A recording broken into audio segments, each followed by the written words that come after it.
Good evening. What is up, everyone? Hope everyone is having a fantastic day. As usual, we are here today with some more Guild Wars 2. And for the first time, hey, Connor Carbonara, thanks for popping by. As always, love the Addy hyper modes. My absolute favorite of them. Tonight, we're going to be messing around with a bit of Thief.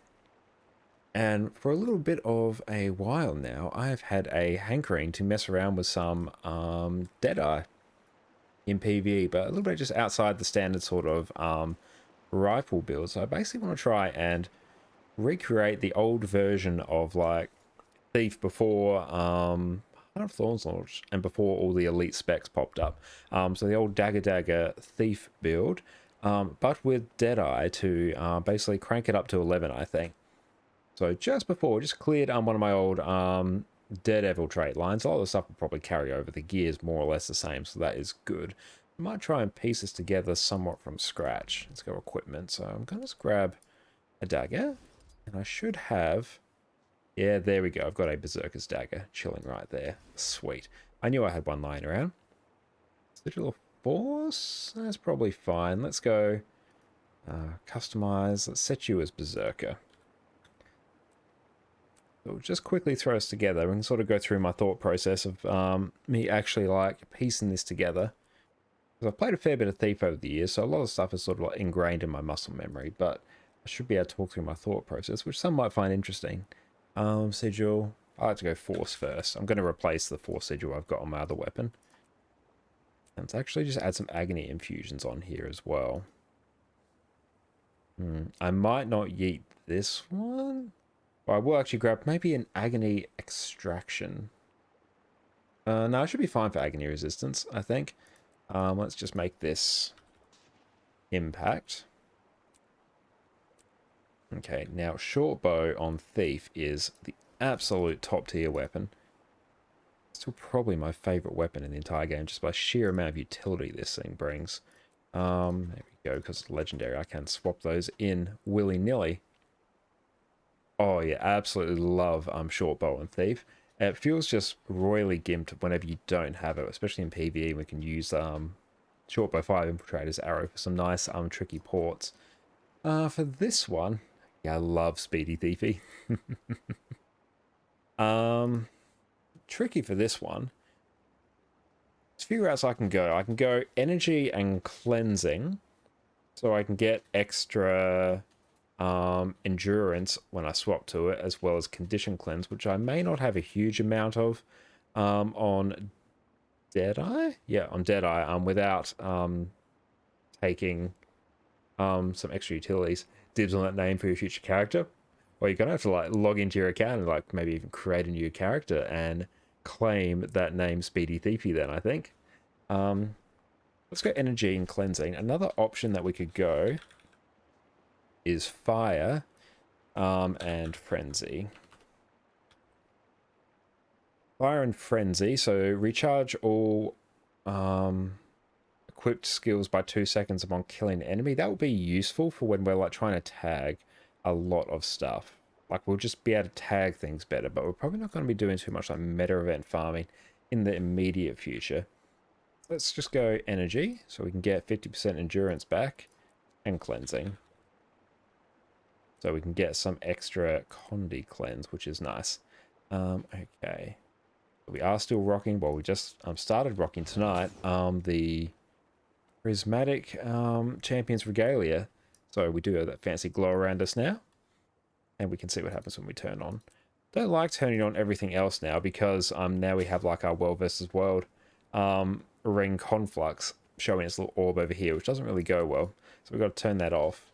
And I guess we can run this. It looks a bit weird to me. Yes, such balls. There's so many, but there's 2 less now that I'm running Prismatic Champions Regalia, and I've turned off the World versus World one. It still looks pretty cool, though. The back piece as well. That's explicitly why I got the Wild Magic backpack. Oh, the black one is super weird. I'm not 100% sure why they did what they did with it. But yeah, you can see it actually... you can see it evolve if we just turn them off. It starts off as Yeah, just like these little spheres that orbit around you, which is quite cool. Ran that for ages. Turn another one on, and they become lots of little blobbies. And then you turn the third one on, and then you get the orbiting with one omega blobby in the middle. It's very weird. But hey, we've got all the legendary trinkets, we may as well show it off. I think we have everything we need there. Yeah, we'll run Rune of the Scholar, that's totally fine. Okay, so we'll start popping in the things we need. So I'm going to want Deadeye. That's basically a given. There we go, so we'll pop that trait line in. So the 3 trait lines we can normally take for Power Thief, there is Deadly Arts and Critical Strikes. So these are sort of the main 2 DPS lines on Thief. Whenever you have, let me pull this over here so you can actually see it. When you are by yourself, however, it can be more beneficial to drop one of these for Trickery instead. Because Trickery gives you access to Thrill of the Crime, you get Bountiful Theft, so you steal boons from enemies and have a source of vigor, and you also stun enemies when you steal. And fortunately, our steal becomes Deadeye's Mark now, so this like recharges all the time. So we do get a lot of utility out of this, and more initiative as well, which is super handy. Whereas it increases maximum initiative by 3. And we increase all damage per initiative spent as well on lead attacks, so that's nice. So rather than running Deadly Arts is mostly here for Executioner, where you deal 20% extra damage when the enemy's below 50% health. And I'm pretty sure there may be a few other damage modifiers. You gain extra power when you're revealed, so that's not bad given we're going to be running Dagger, and we're going to be revealed a lot of the time. For everything else, yeah, this is basically just bonuses to the bonuses to power. So if we're running group content, we will run something like this. So we'll run dagger training, so we get bonus power when wielding a dagger, and because we're wielding 2 daggers, that's 160 extra power. We'll get 120 extra power when we're revealed, and some extra power base, and then the extra damage there. But because we are going to be by ourselves a lot of the time, where is it? Where is Trickery? Can never tell it apart. Okay, so here, just work our way up. Lesser Caltrops, that is a Condi trait, so we don't really need it. Lesser Haste isn't too bad. You basically cast the skill, where is it? Bum, bum, bum. Haste here. So you basically cast that when you strike an enemy from behind or the side, which is cool. It's sort of stun break. But if you're already attacking them, you're probably not stunned, so that doesn't really make sense. But it's on a 60-second cooldown, so not great. Whereas Thrill of the Crime, this will give us Fury, Might, and Swiftness to both us and allies around us if we steal. Very handy, because Deadeye's Mark is going to refresh a lot of the time, so we're going to be triggering this a lot. Okay. Pressure Striking, that's more a Condi trait. Trickster's a pretty good one if we're running a few tricks, we get that 20% recharge reduction and also remove some Condis, but we're probably not going to be running too many tricks.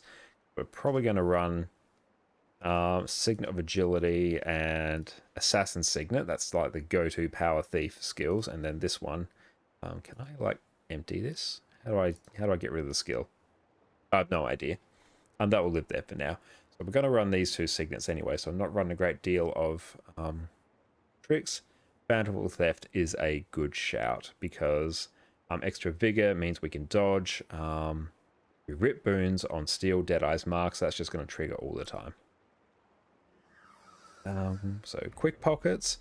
That's very good on certain Thief builds where you basically chill on one weapon set. So you will go and equip, say like a dagger in your main hand on set 1 and a dagger in your offhand on set 2, and then you'll just swap between them. So you don't actually swap weapon skills, but you trigger Quick Pockets here. So that will trigger any like on swap sigils. That's more relevant for Condi builds. Condi builds use a lot of on weapon swap sigils. But it also gets us a lot of initiative as well. Deadly Ambush, Stealing applies bleeding. Bleed, you Inflict deals more damage. That's just a straight Condi trait there. The trickery is all. I think trickery is basically always run in any like Condi Thief builds, but we're not Condi Thief today. We're Power. We're going back to the old days before Elite Specs. I'm just going to like jack up Dagger Thief. So I'll run Sleight of Hand instead to get all these on steel bonuses. Okay, Critical Strikes is fairly straightforward. It's basically always 3, 2, 1 for our traits, and that's basically the case for every Power Thief build. You can swap out No Quarter for Invigorating Precision if you want some extra healing, which can be fun if you are looking for some extra survival. But these traits here, these are basically just straight damage modifiers. We get increased critical hit chance when your health is above 90. We deal increased critical damage on Twin Fangs. When you crit an enemy, you get Fury. This is just a power trait line.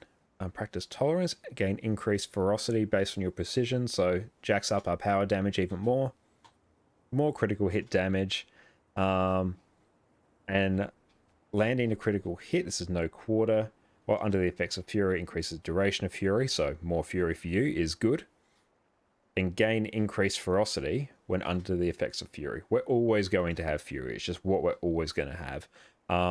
And that's 250 extra ferocity. So that is a lot of bonus stats there. So just look at the other ones. Assassin's Fury is pretty good. Gain Might when you gain Fury. Like, I can sort of see that maybe in solo content. If you want to try and like cap out on Might, we'll see how we are with Might when we're solo, and that could be one we potentially swap out. But hopefully through some of our Deadeye traits, we may be able to like cap out on our own Might. But we'll see what it comes out as. And Signets of Power, there's a lot of good stuff here in Critical Strikes. Signets gain reduced recharge time and additional passive effect. This is pretty cool. So Assassin's Signet, which is what we have, is Signet of Agility. Assassin's Signet will give us Might when we kill a foe. It might just be one stack, I'm not sure. We might actually want to test that. And Signet of Agility, we regain Endurance when we kill a foe as well. So that one, you could make an argument for running that. So I think all of the ones here are all good. Twin Fangs is just like extra power modifiers. So we might see if any of these like better utility. Thunder in Shade. Stealth attack skills, inflict vulnerability, and grant fury upon hitting foes. It's not tremendous. Like, it's only 5 stacks of fury, and it's for 5.5 seconds. It's not a huge amount. It works out to be like an extra 5% damage, hitting a target with vulnerability, but we'll probably be able to get some like elsewhere anyway. Yeah, we should be able to find some vulnerability elsewhere. Yeah, there we go. Our Cloak and Dagger hits them with vulnerability already. And plus we've got like enough fury. That could be okay, but I think we're going to get more benefit out of the sheer amount of stats we get from Practice Tolerance, because that converts 10% of our precision into ferocity. And we have, at the moment, 2,141. So that is 214 extra ferocity there. Those are big numbers. So let's just see what happens. We look at our ferocity, which is down here, 1,382. We just yeet that trait. Yeah, there we go. We've lost like 200 something right there. Let's put that back on.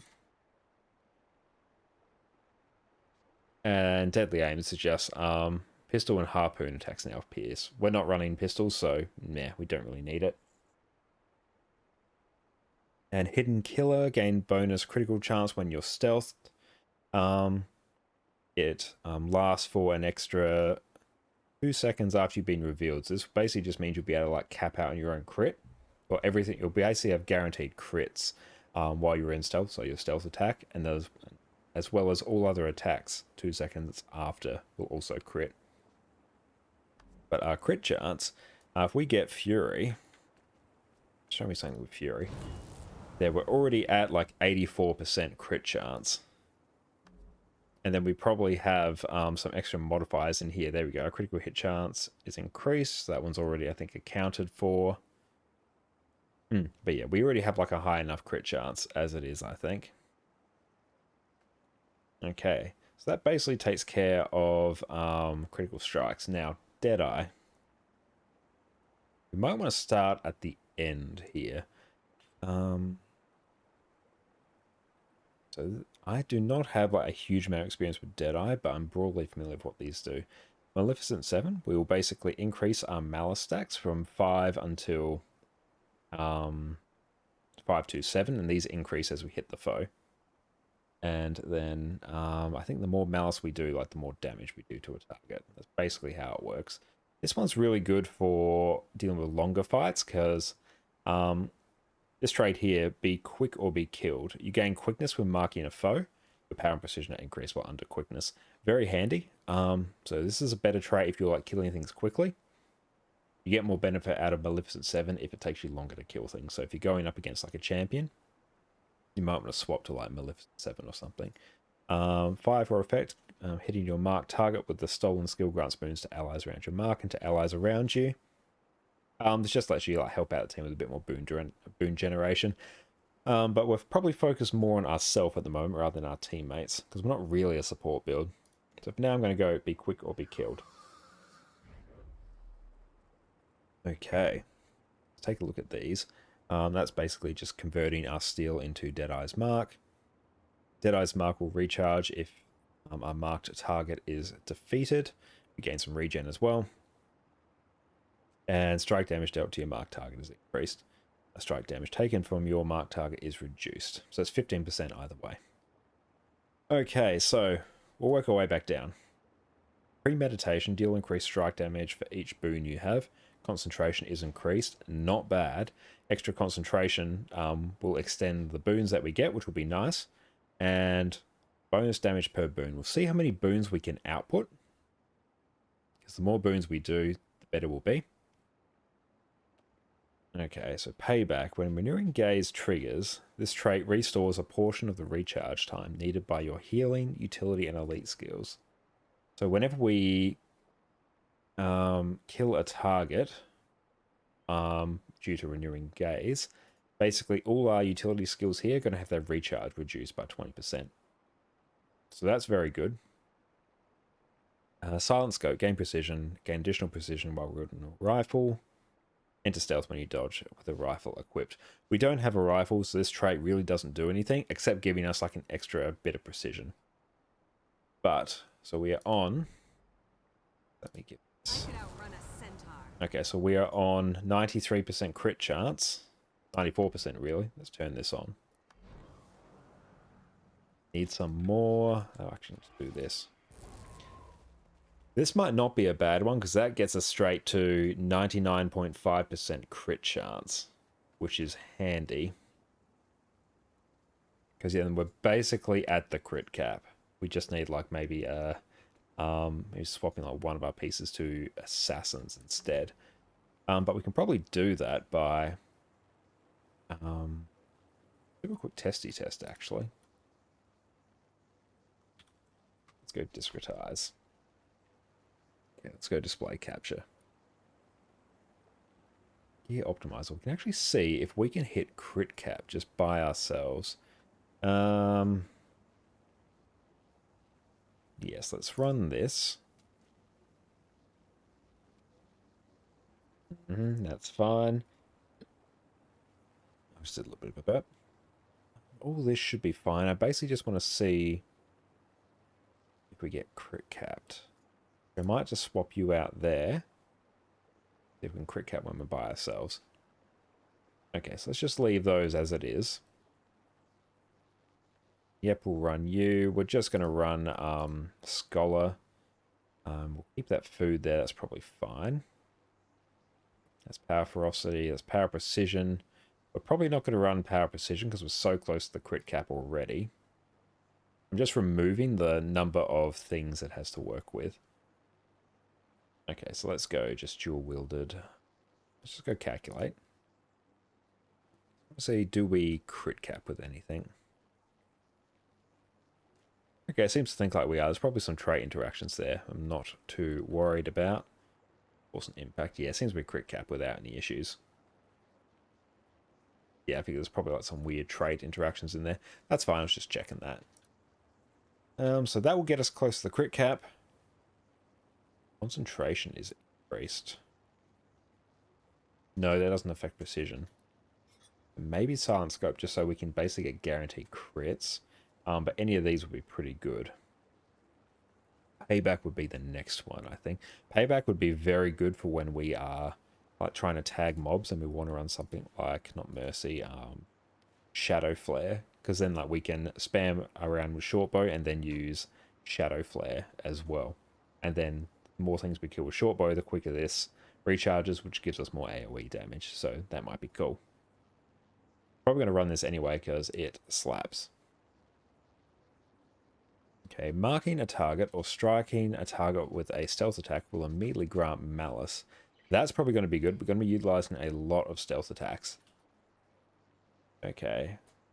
Collateral damage or burst of shadows. Triggers burst of shadows at your target's location if it dies while marked. So it just like chunks everything else around it, which could be cool. It might be good. Depending if we're trying to like kill really easy things. If we can kill one thing, everything around it will die as well. One in the chamber, when you cast a cantrip, gain a random new stolen skill. So cantrips are Deadeye skills. Probably not going to use that too much. Let's maybe try malicious intent. Okay, so for skills. Malicious restoration. Transfer conditions to your marked target and heal yourself. That's pretty good. That's fine. We can test around with our... we have a few good heal skills on Thief. We have Hide in Shadows for some extra stealth there, which is nice. I can recharge that. We've also got Withdraw, just for a dodge backwards. It's not an evade. Actually, no, it actually is an evade. I don't think it used to be, actually. No, it's not a stun break. That's it. It dodges, but it's not a stun break. And then we also have just Signet of Malice, so heals when you attack. So that's just very nice. And here, we can run Thieves Guild, or we can probably use Shadow Meld as well. Let's give that a shot, because then we can just like stealth, and then use Malicious Backstab. See how it is. Just self. That burns all of them. Let's going to do a quick DPS test. Spawn a golem, average. Let's do a small one. All of them, yes, spawn. Hey Jan, how's it going? Want to do fractals? Potentially in a few minutes. I am just going to quickly test out what I've got rocking here. Just Dagger Deadeye. Where's my food? I don't have any, but yeah, maybe in about 5 minutes or so, Jen, if that's alright. Was a Please spicy butternut squash. I don't have any, so I'm going to rock some cilantro sous vide steaks. Do I have... There we go. Potent Superior Sharpening Stones. But we have to basically be behind our target. Okay, so... Let's go.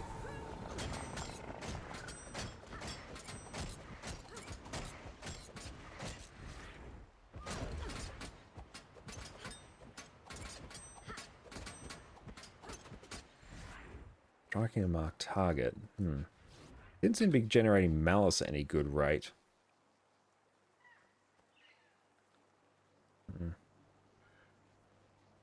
Because yeah, I expected that to fill up much more quickly. Increase damage to marked target. That's right, let's go again. Remove. Respawn. There we go. I have different options with Thief. It's a bit weird. Okay.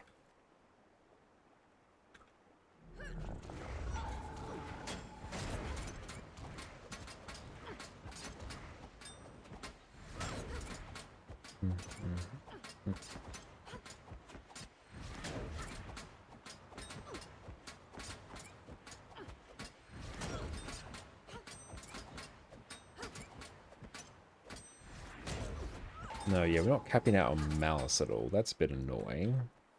Okay. Let's figure out what's doing that. Okay. Mm-hmm. Does that only work with a rifle? Let's check. Mm-hmm. Just bounce around, do a quick look through these sites. Okay. Thief. Bump. Rifle dead. Let's see.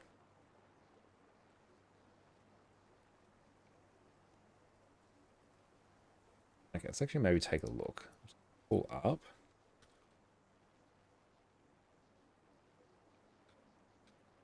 Dagger, dagger. Deadeye. Okay, so we got the backstab benchmark. Let's take a look.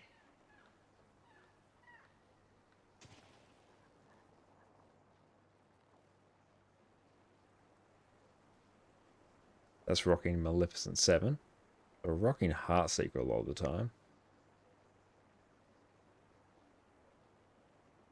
Okay, let's put this on. Playback speed, 50%. Mute that. And jump forward a bit. Let's see. Thieves Guild. So yeah, we've basically got the skills that we want.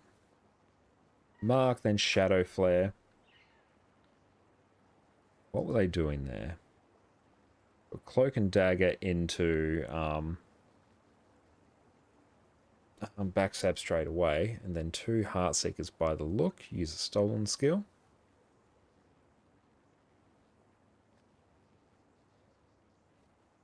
And basically, as soon as revealed goes, we are using Cloak and Dagger again. Okay, so we're basically slotting in a couple Heartseekers as well. And refresh our mark whenever needed. Are we, though?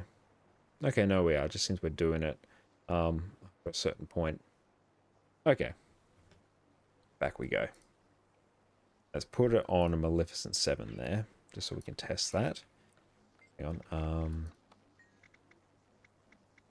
Respawn. Let's actually pop this on Deadly Arch, just so we can actually see the max of our damage. Okay. You there, you there. You there. Cool beans. Let's pump up these numbers a bit more.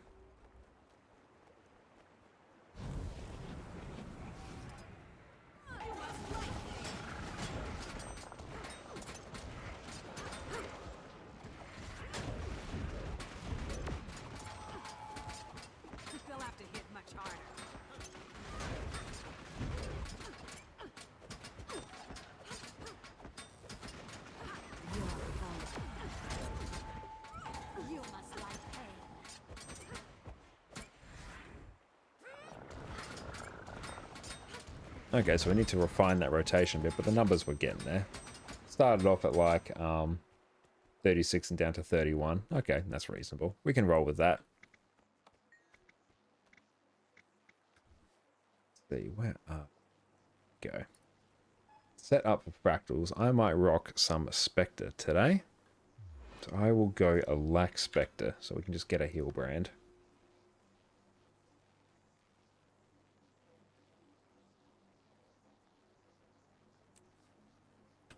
CMs. Oh, got caps.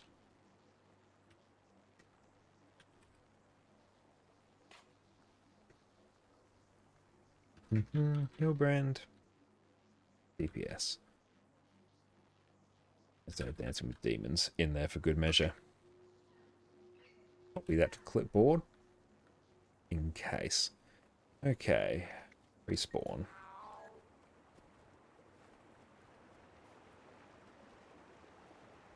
I'm going to think. So what shall we do about this rotation? I think maybe let's do 1 Heartseeker after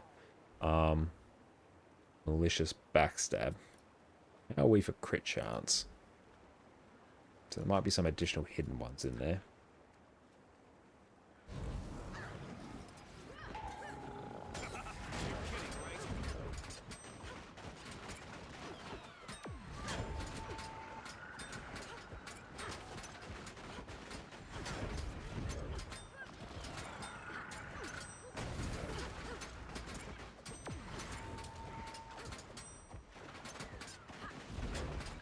Definitely want a bit more initiative. Ah, cool. Inviting someone? Beautiful. Love to do it.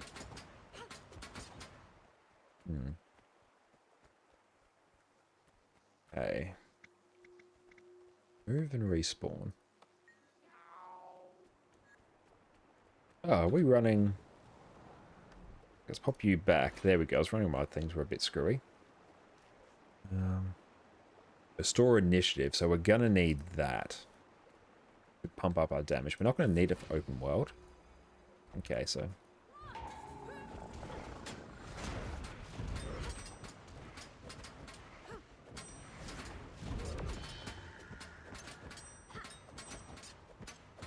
Okay, so I had a weird interaction with Shadow Flare there, so I'm probably going to want to wait until Shadow Flare is done popping before we actually go and use our next Cloak and Dagger. So I basically revealed myself. Let's see what we got. Yep. So we got a heal brand potentially. Well, let's just confirm. Let's just go remove for now.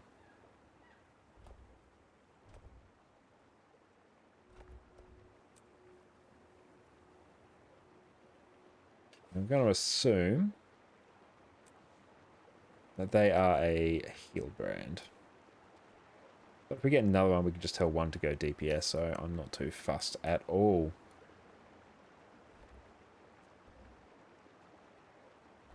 UI, go heal brand. Love to see it. Okay, go Y, let's change this. Just need fat deeps. There we go.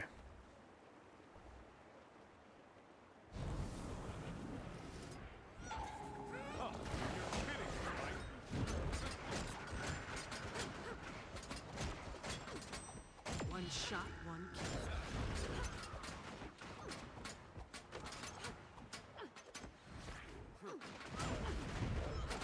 It's weird because my backstab is actually like, I normally like hold down my auto attack button if I go there. But sometimes it actually won't trigger. It's a bit weird.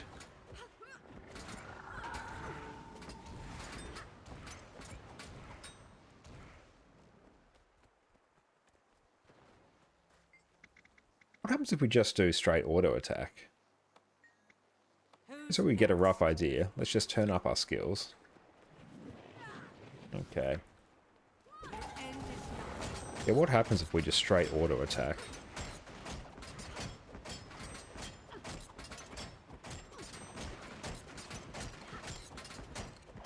Yeah, straight auto attack here is not like doing us any favors. We're sitting at around 24k.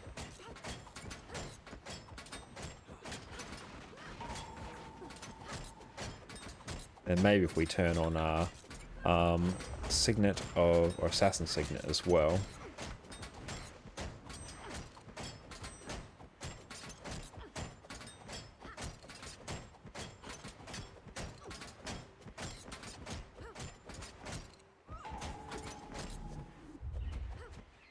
$23k. Yeah, that's scuffed. Okay. Spawn. Let's go again.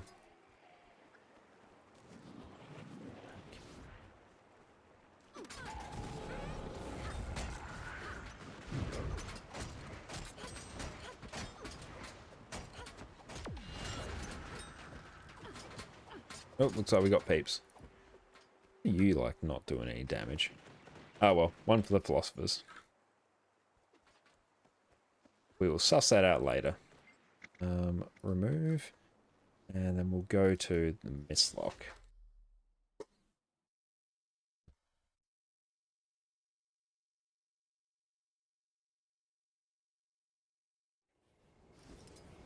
Okay, so we'll rock a Lax Spectre here. Because in a few days, I believe it's going to be slightly nerfed, and so we may not get the absolute giga healing that we usually get from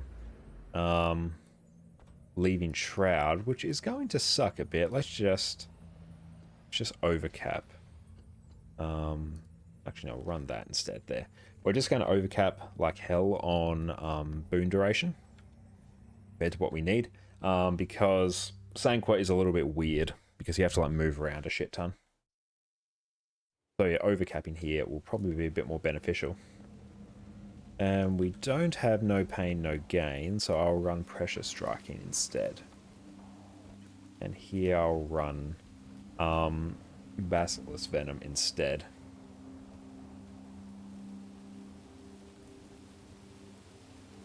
Okay, we got someone being Mirage for DPS. See how it goes. Might be good. I have pressed. So let's see how this goes. If we meet the DPS check, I really don't care how we do it. As long as we can.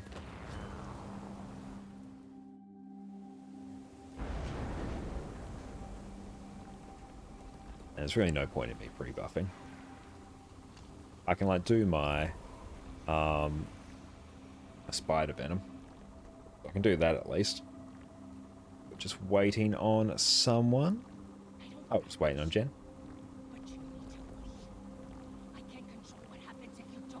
I'll just hang out near here. And then as soon as we are ready to go, I will pop my venom, take the mistlock, and be on my way. Okay, that works. Really should have done it close to the group so they could get it as well. Oh well, it's only a slight DPS loss.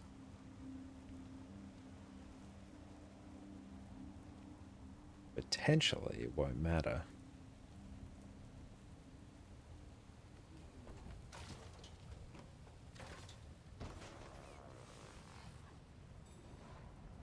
Okay. Let's go smack this. I'm going to pop down some wells first, just to cap out on a lack. There we go.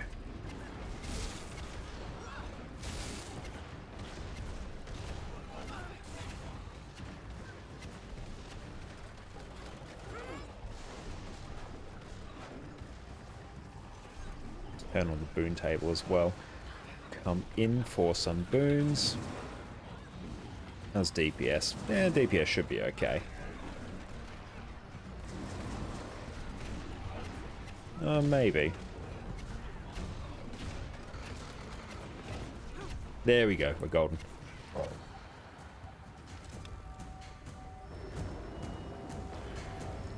Oh, we got 2 ports. Nice. Take you over there. We'll try and keep up as much of lack as we can. Where are we off to next?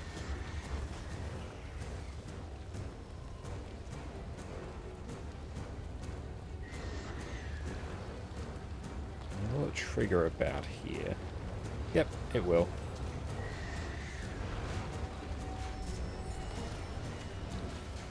So we're just going to spam down all of our wells. And back up towards the rock. Press up against it and we're good. And just as we get over there... Oh, friend, we got to get you up. There we go, we got you. And back onto the group. And the aiming for wells can be a little bit jank sometimes, so we've just got to roll with it. And just go over this side here. There we go. That shouldn't irritate too many people. Oh, our Mesmer friend is not having the best time. It's actually now yeets the bar. Okay. Stand maybe over here. How do we do it? Someone's still rocking the Golemancer room. Nice. Oh, we got someone with the port. We'd love to see it. Might just hold off on my heal well. Just until right about now when we can actually make use of that extra healing. 2 stacks so I can assist. 4, 5, 6. Back of the group.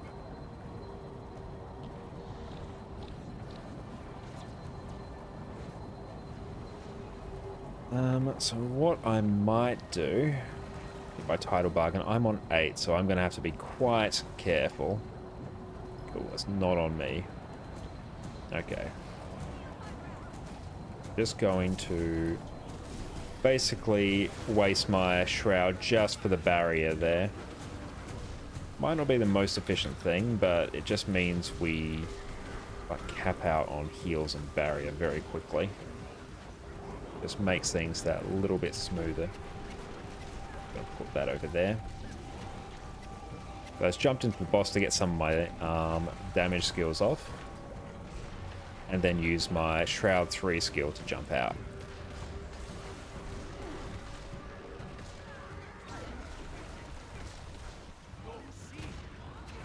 We might be able to phase. Yeah, we've got it.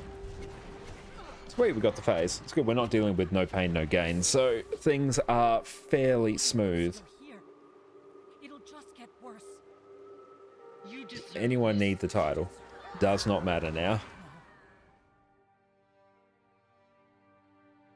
What I don't need. So I don't need my port up, so that is good.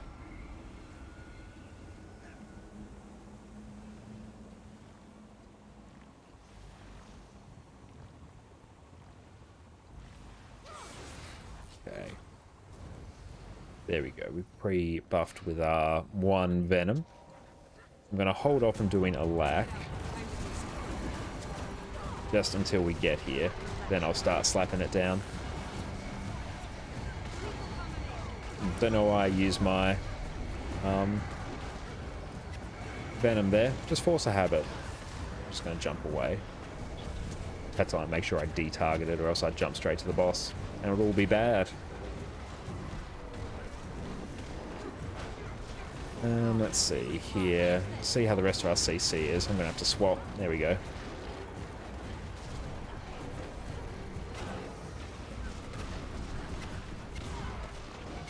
That's right, we can just like swap to Scepter Pistol instead. Means we drop a bit of DPS, but we like clear the CC check, so I can't complain too much. Well, lack up time is not bad.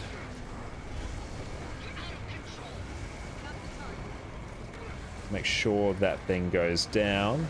One more. And thereabouts good.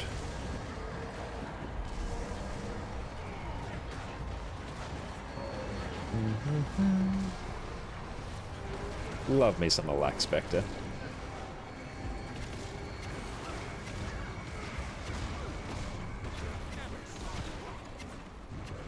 Lack up time's like 90-something%. Very good. Many pog. Watch them try not to kill each other. There we go. We're good.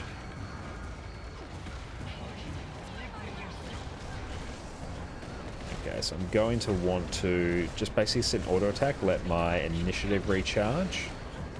Just until these sorrows pop up.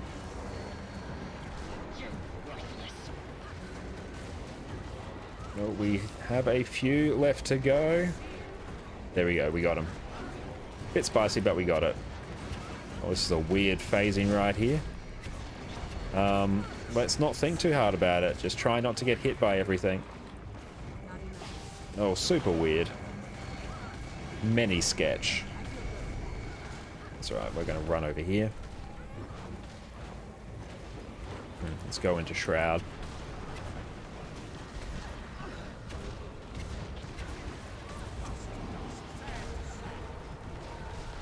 There we go. Break that bar. We have Bassi Venom and Sanctuary, so everything is going to be broken. Nice. Okay, cool. We shouldn't worry about DPS on everything else then. That's even with what I can only assume is a Minstrel Firebrand. So no, that's good. There's a lack of quickness. Spot on.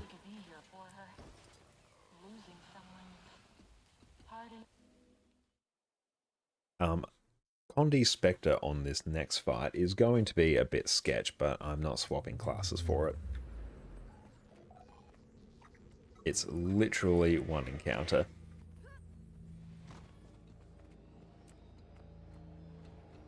And then afterwards, we'll go back to testing some Deadeye. I think it's got potential.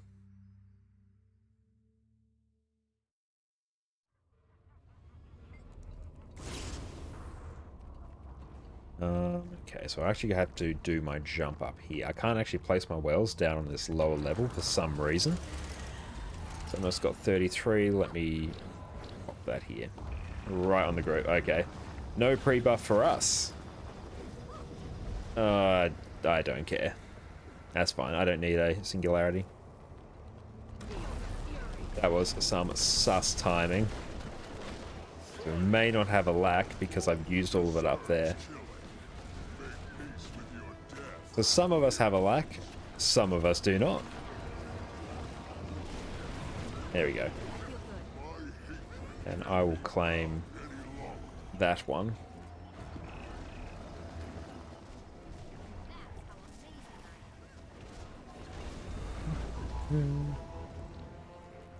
So when we get to the last one, I'll make sure to re-trigger my portal. Nice, we got some stability just before it landed, and I'm targeting the wrong thing. Satch.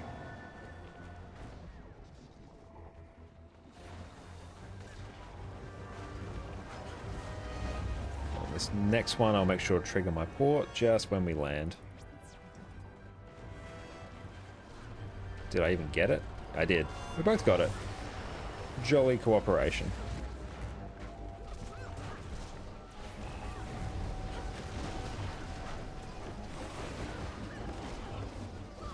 Dodge out of that.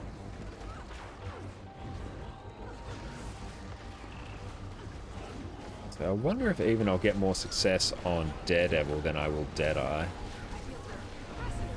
Actually, no. Deadeye is going to get like some great traits. For solo compared to Daredevil. Deadeye would be better solo. Is what I was fumbling my way through saying.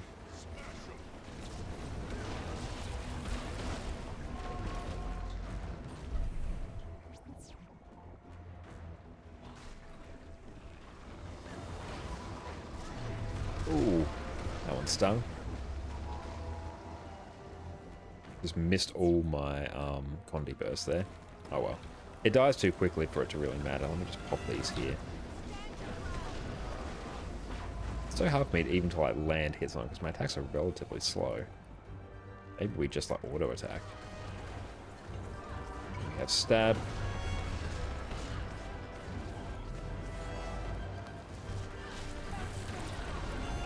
There we go. We could have probably actually used Thieves Guild instead.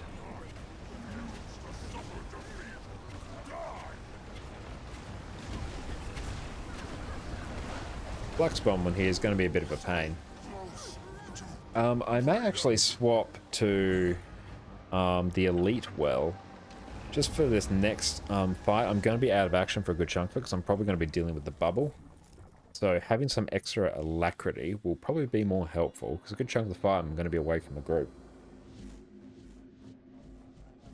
So depending on how I time my skills, might be able to actually keep up some decent alacrity uptime. Shadowfall, there we go. Very cool skill name. I love it.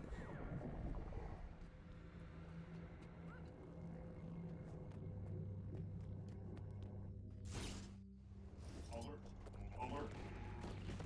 Detection noted. Assistance requested. Pop these down here. Just pop all our wells down. Why not? Very hard for us to do any like meaningful cleave damage here. Target that one. There we go. One thing Condi Spectre does not have is burst.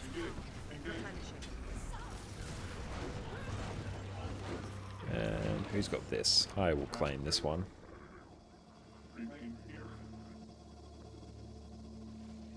Go. Am I rocking Prismatic Champions Regalia? I am on this one.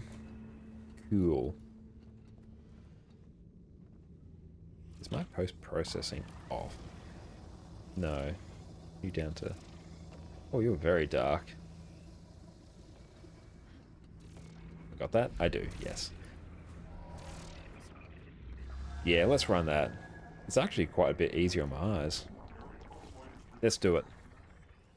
Run it with no post-processing.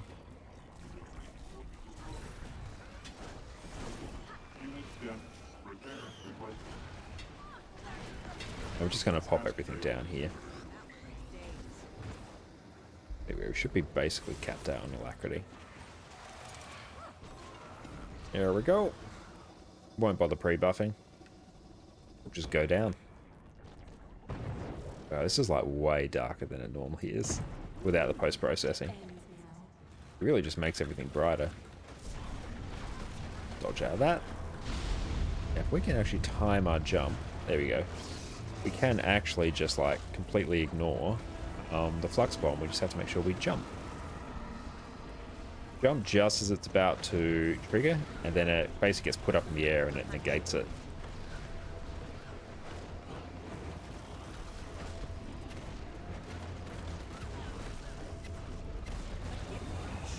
Okay, so we're going to go into this other weapon set. Scepter pistol.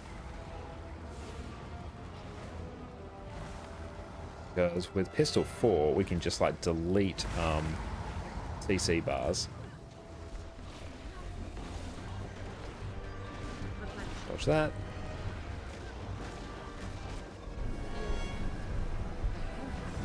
So we'll keep an eye on if we are called to go to the center. We're not. Let's preemptively pop down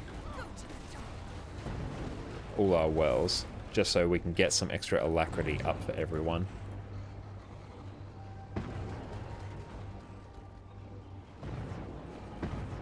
Nice, all cleared. And make sure we grab this ball. Oh, out of range, rip, did not want that.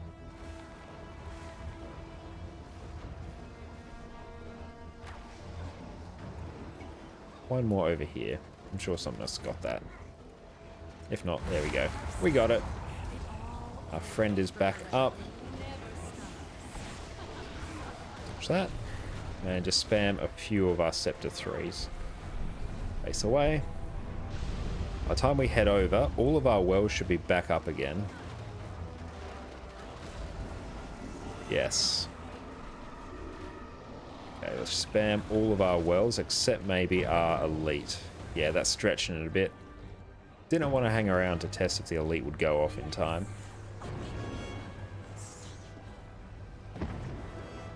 Nice.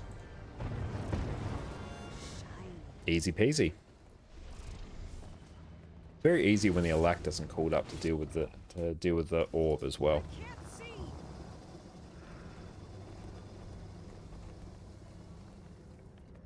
Iron though, that's super annoying. I might just run Shadowfall anyway, just so we can like massively overcap on Alac. Oh, make sure we grab that. Did we grab our mislock? No, we did not. Oh well.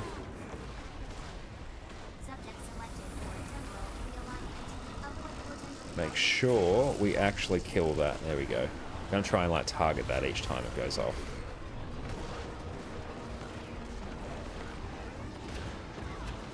And pop that up there.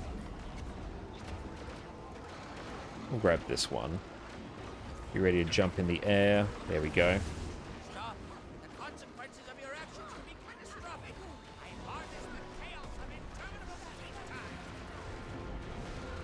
There we go. We're basically still capped on alacrity anyway. Except for Jen, unfortunately.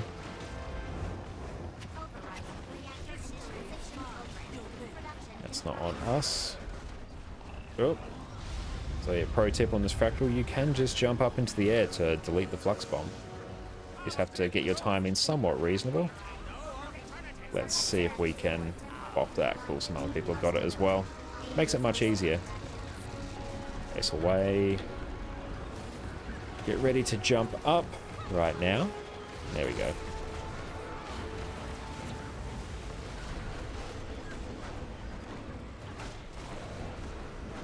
Ball onto the boss, face away.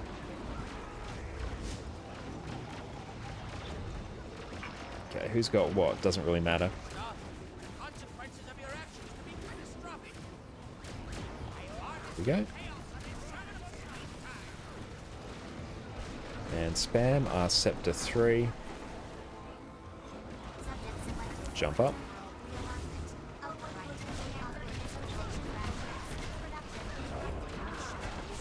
Dodge out of that. Ball into the center to break the bar. I might want to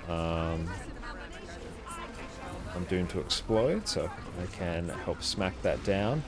Oh, and avoid all of those. Could not tell where the eye was going to face.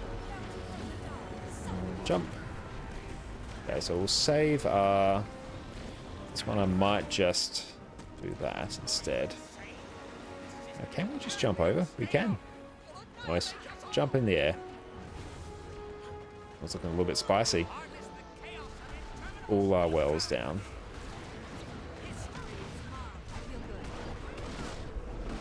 This is a super annoying one for Condi Spectre because the number of really short phases, it takes a while for your damage to ramp up, and also it like clears Condis every time. It phases.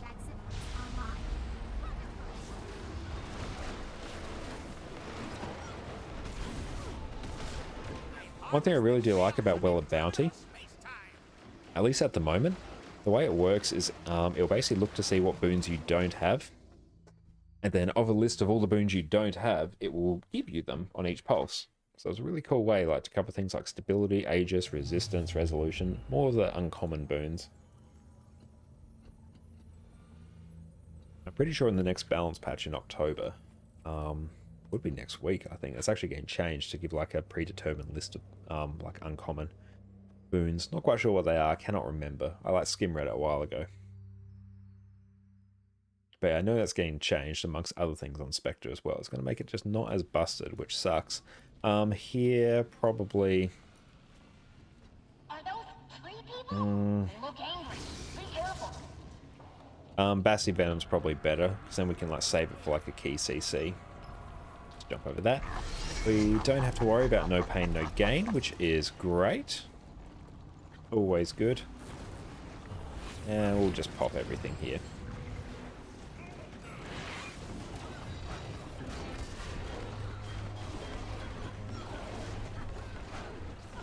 And we're probably, depending on what we do, I'm not sure if we're going to like save our CC for the big boss.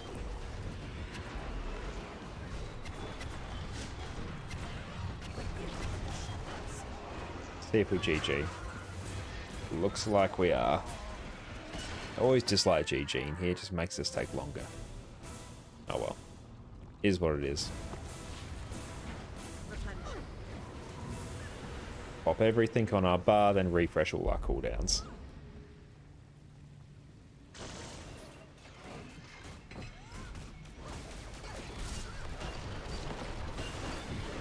And go again, just so we can cap out on a lack.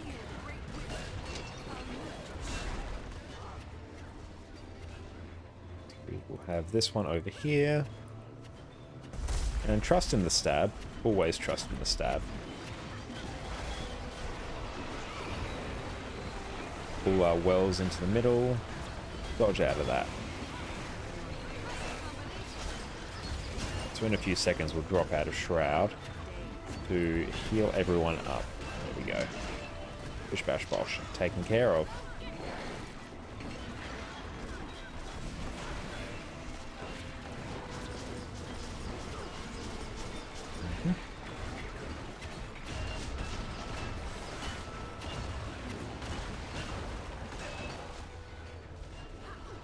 So we're going to phase. What I might do is save our Bassy Venom just for when Mama goes vulnerable again. There we go. So we can try and get some more CC off. More important to CC here. There we go. That sweet 12,000 barrier that we just popped on everyone. Another good thing about us going like full rituals as well, it increases our HP pool, so we do output more barrier as well than if we like optimize our damage with Vipers. So it's a bit of a nice trade there as well. Let's pop you. We can trigger that. Get more to come back here. Could have actually equipped Shadowfall rather than any of our other skills. Or Passive Venom, I mean.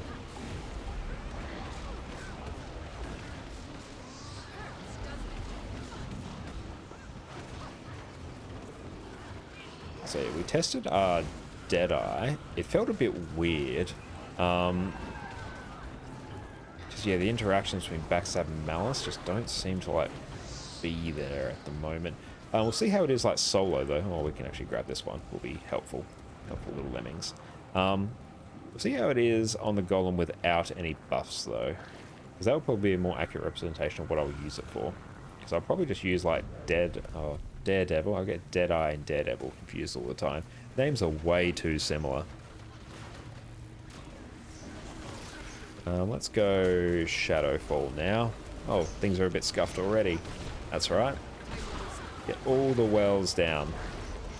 That was satisfying. And because that bubble is up, we can't really do anything. That's super annoying.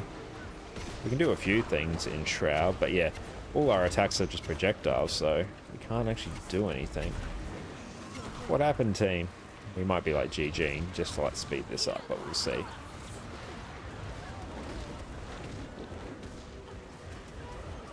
So we do still need to like get a feel for the number of Scepter 3s that we can use. We'll just go claim this one. There we got blood in the water. Nice. Go over there. So we could have ported up, but we chose to run up because we forgot that we could do it. Grab some of those blue orbs as per usual.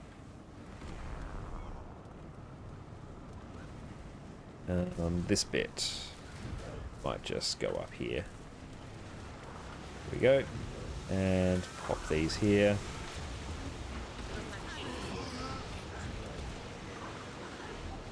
I think that's you dealt with.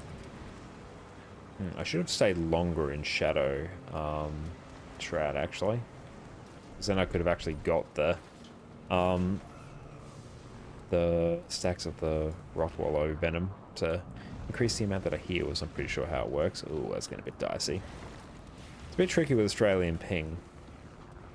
Yeah, you can be like not on top of the orbs but still get hit by them. It really sucks.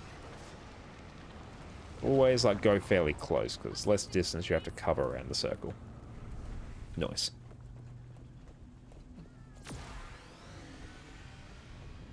This bit I can just be like cheeky and run Shadow Refuge. I've been playing a fair bit of Guild Wars 1 like the last couple of days, and that's been good fun. I'm playing the Assassin class, which is basically the precursor to the Thief class in Guild Wars. Like, so many of the skills just have like the same name. So that's very cool. It's cool seeing like how all these skills were like coded differently. But yeah, I'm enjoying that. We'll just let's do this.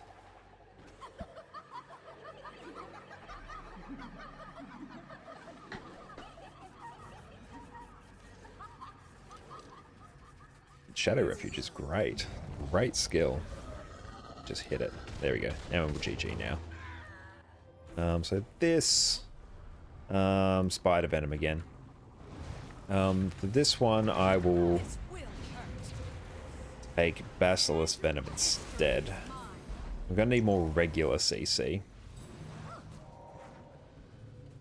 Okay, so let's pop our stuff down again.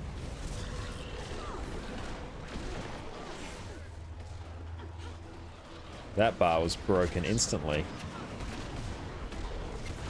We're going to phase very shortly as well. There we go.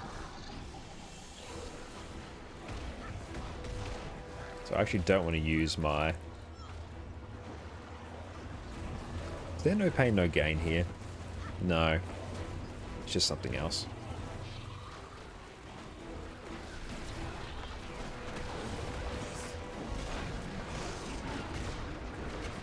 Get out of that. Spicy. Ooh, that stings. Break that bar. So we're going to want to eat some more food after this. Oh, hello. I need some more food. We're going to need another utility. All taken care of.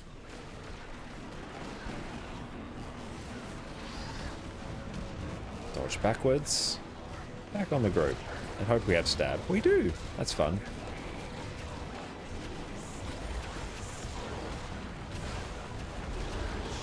Ooh, that 15k barrier.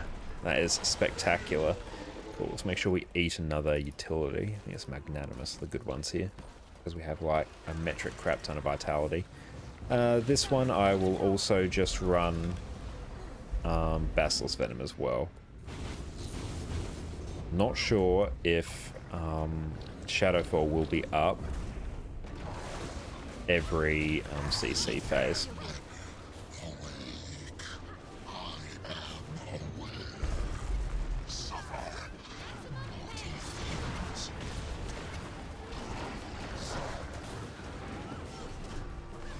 And yeah, the Shadow Shroud exit there was super handy because yeah, everyone just got a metric crap ton of barrier. I'm curious to see how a Lack Spectre is after the next balance patch because yeah, its biggest like selling point at the moment is that you put out like monumental amounts of barrier. Like you're basically a healer. So if that has been tuned down, I hope it's not been tuned down too much. So this one we might start in Scepter Pistol, so then we can CC immediately.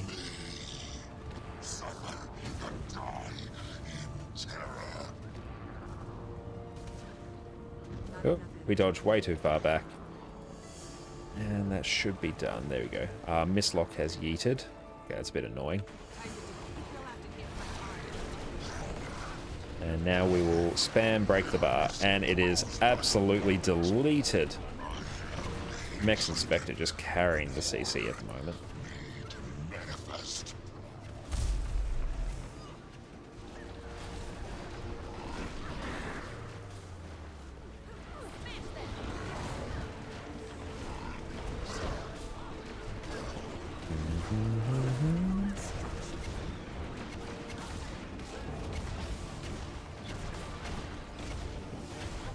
That barrier though is over 15k. Look at it.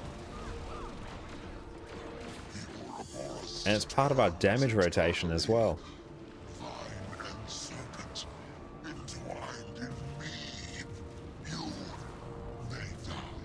It's actually a somewhat mental thing where, you know, if you were told any class would be like, oh, it's part of your damage rotation, every 10 seconds you just full heal your entire group. Just cause you can. You don't have to do anything, it just automatically does it through a trait.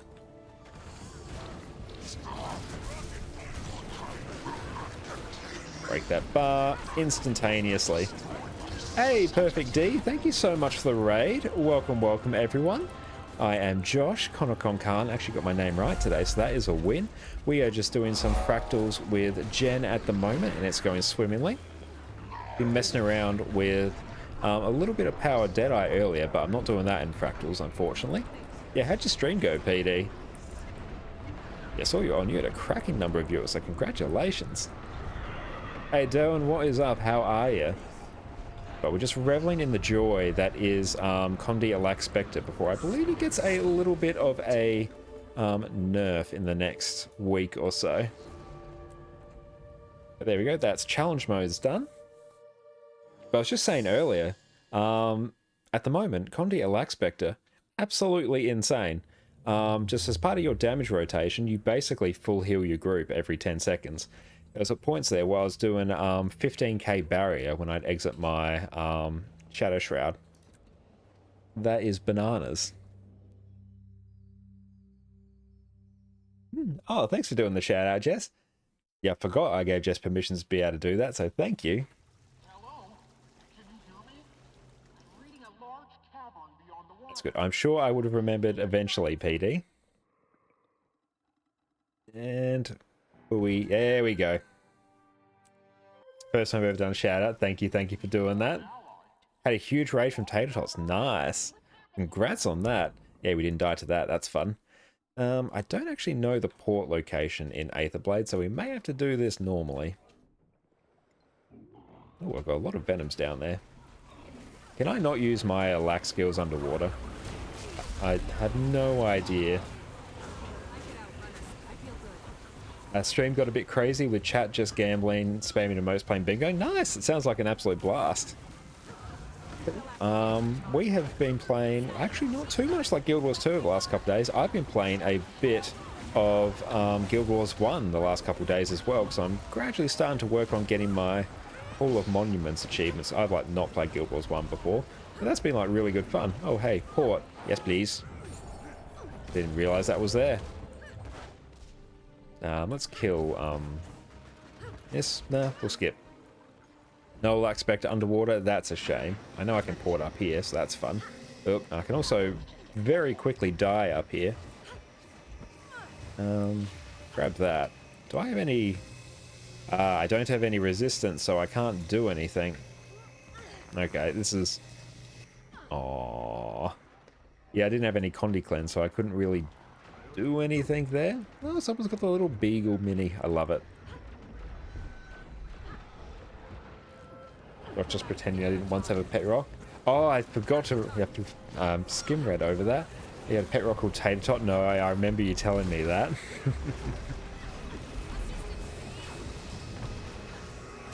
No, I didn't even catch that. Has the stream froze for anyone else? I really hope not. Doesn't look like it. It looks okay on my end, and it looks okay on Jess's screen, so hopefully it's alright. Let's deal with this. There we go. Try refreshing. Yeah, hopefully that works. Ah! Oh, I've just forgotten how to do this entirely. Just ignore what's happening here. I'm profoundly distracted.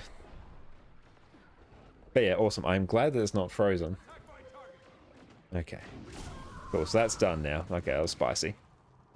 Grab the singularity. We won't worry about everything else. We'll actually run Shadowfall here. Auto refresh for you. Good, good, good. Glad it's working for you now. But yeah, hope you're all having a fantastic day. It's been a fairly nice chill one here so far. Jess, my lovely partner, did a Days Gone stream earlier. Yeah, we just chilled out, watched her play that, and now we're here unwinding with some Guild Wars. Twitch played up in your own. Yeah, we did run into like some issues with Twitch as well during Jess's stream. Like it wouldn't allow certain people to follow for whatever reason, which I believe, do not quote me, but can just be an issue on Twitch's server side. One thing I don't like about Condi Spectre is a complete lack of like burst and AoE outside the worlds. Even the worlds are not great like AoE damage. They've got good single target damage, but not much burst. Yeah, it was weird. As soon as you like raided out to someone else, then yeah, like the follows like came through or like allowed them to do it. It was very weird.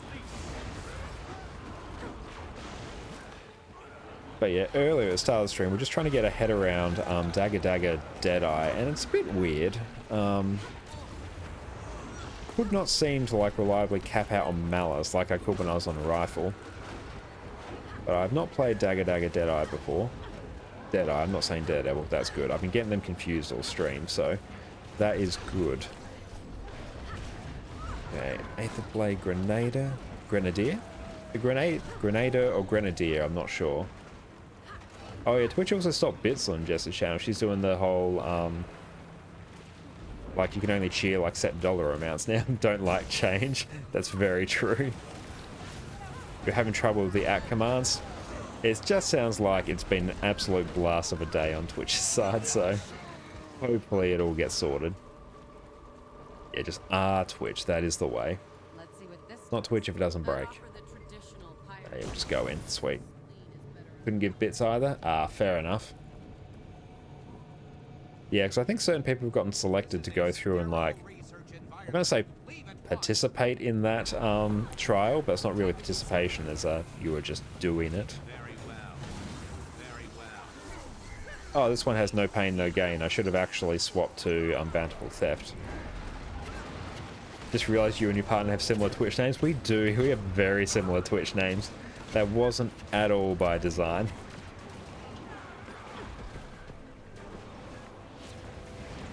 But yeah, the number of times where I like introduce myself as like Jess's stream name, like it happens a considerable amount of time. What other fractals do we have after this? I legit don't know. As long as it's not aquatic, or else I'm actually going to have to swap off Spectre because I can't do a lack underwater. The auto prompts and you look closer. Ah, fair enough. Oop. There you go. Dodge out of that. And categorize Thormanova. It's a bit annoying because I swapped off Daredevil actually, so I can't quite solo the heat room without. I probably can. I just need to very quickly change over my build, which I might be able to do. Yeah, we'll do that once we maybe start. It'll take us like 10 seconds to actually change our builds. That's fine. I just need dash. That's all I need. Dash, shadow step, and maybe short bow, which I have on there. Oh, fractal fighters cache. Nice. You say it about 3 out of 5 times. Sounds about right. Which one's that? That's toxic sickness. Categorized. Yeah, we'll do that one. I don't want to do one of no pain, no gain, especially on uncategorized, because there's too many targets for us to like boon strip easily. And if I don't have to worry about no pain, no gain, it means I don't have to change my builds. That's fun. Bom, bom, bom. Should have told people I was going to do this. Am I the only one going to use my own Shadow Refuge? It looks like it. Even had one absolute mad lad just stand in it, use their portal, and then run out of it. Which made me very sad, like profoundly so.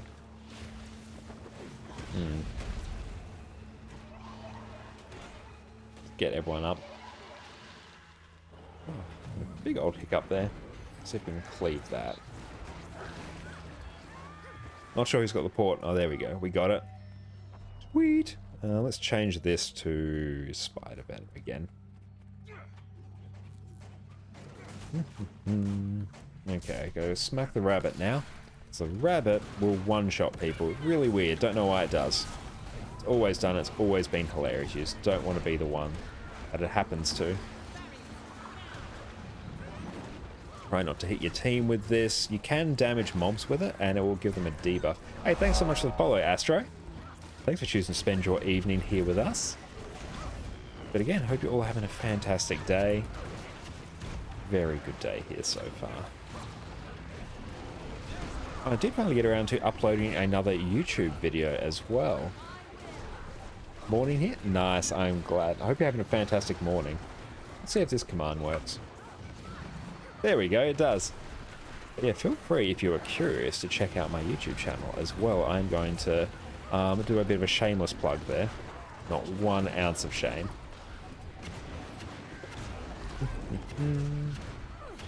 Oh, hi Addy. I forgot you were there. Got a lovely golden retriever as well. Hey Addy, you want to come up? Hey, I don't need to be doing much at the moment. You want to come up and say hi? Oh, there we go. There she is. Hi, sweetie. Encouraged her now. Rude. But we can do this fractal with the golden retriever. For the better part of the day, Jess has just been working with Addie sitting on her lap. Great, she's a 30-kilo golden retriever, and yeah, she decided she's going to just sit on Jess's lap now. It's just what she's going to do. Now we can scoot back in. Oop, go up here. Make sure we don't die. I have to be careful with her tail. She is very strong, and she has knocked out all the cables underneath my desk before. Which, yeah, when you have a single power board that powers everything, something single point of failure. Now we just smack old Tom now. There we go. The group's DPS has been on point tonight. We managed to fully phase Fractal 100 CM like without any issues. So that's good. If you know you can do that, and you know the rest of the Fractals are just going to be nice and chill. Yeah, they were getting around sort of 20k DPS on a lack. That's not bad. Oh, got Addy Cam. Sweet. There we go. Let's see which way. Yeah, thanks PD for reminding me. Yeah, I completely forgot. I forgot there was a button today. And nice, we got someone who's gone and done the skip. I just learned recently how to do that skip, so that's good fun. Okay, on this one, yeah, Shadowfall's probably fine. Actually, Thieves Guild's probably better. Just quickly spam everything. Oh, we missed out on the singularity, and now most people will run out of a lack very shortly. It's going to get like a double cast of Thieves Guild as well, and it's going to be great. Oh well, it does not matter. Not for this boss, if you can even call it that. PVD, Addie loved watching your stream the other day on your lap. Oh, she did.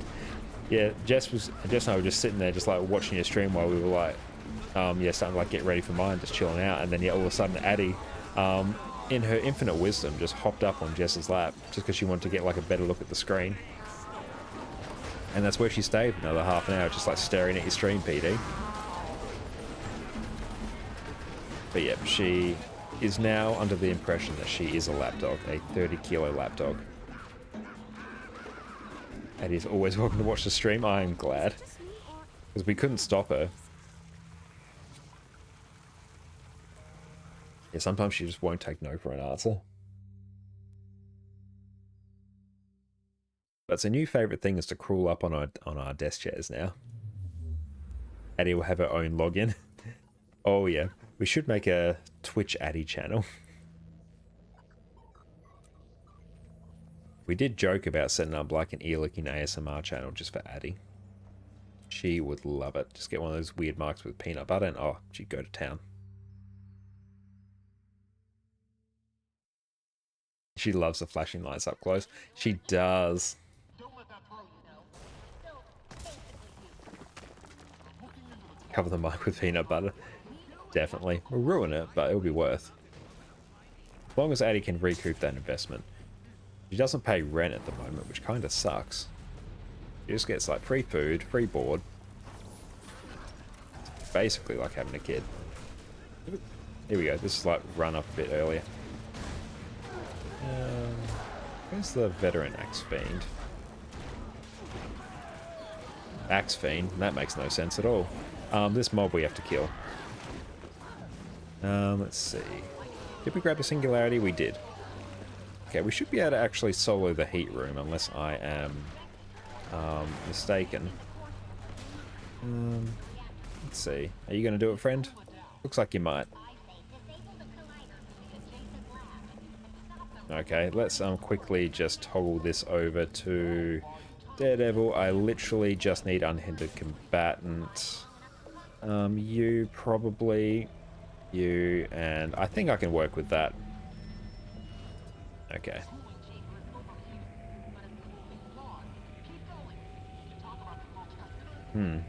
I don't think that went very well for him.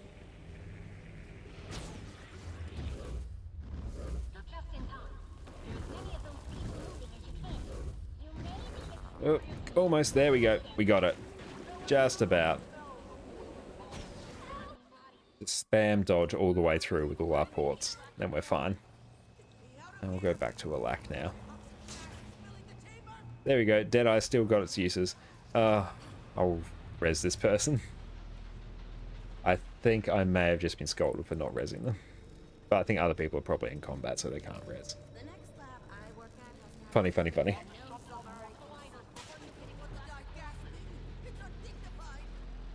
But yeah, Deadeye's not Deadeye.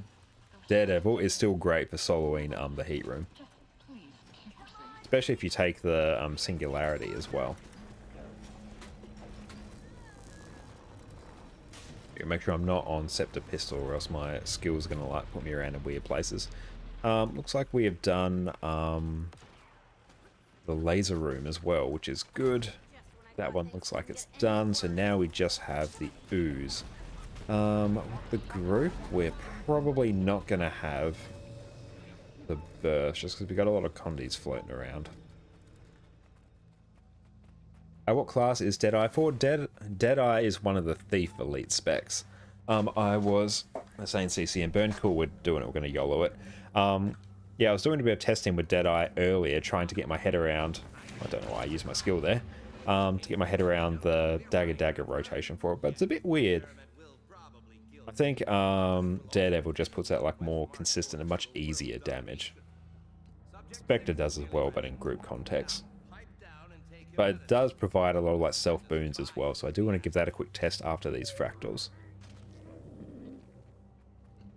Oh cool, my stuff is refreshed. We're going to CC and burn.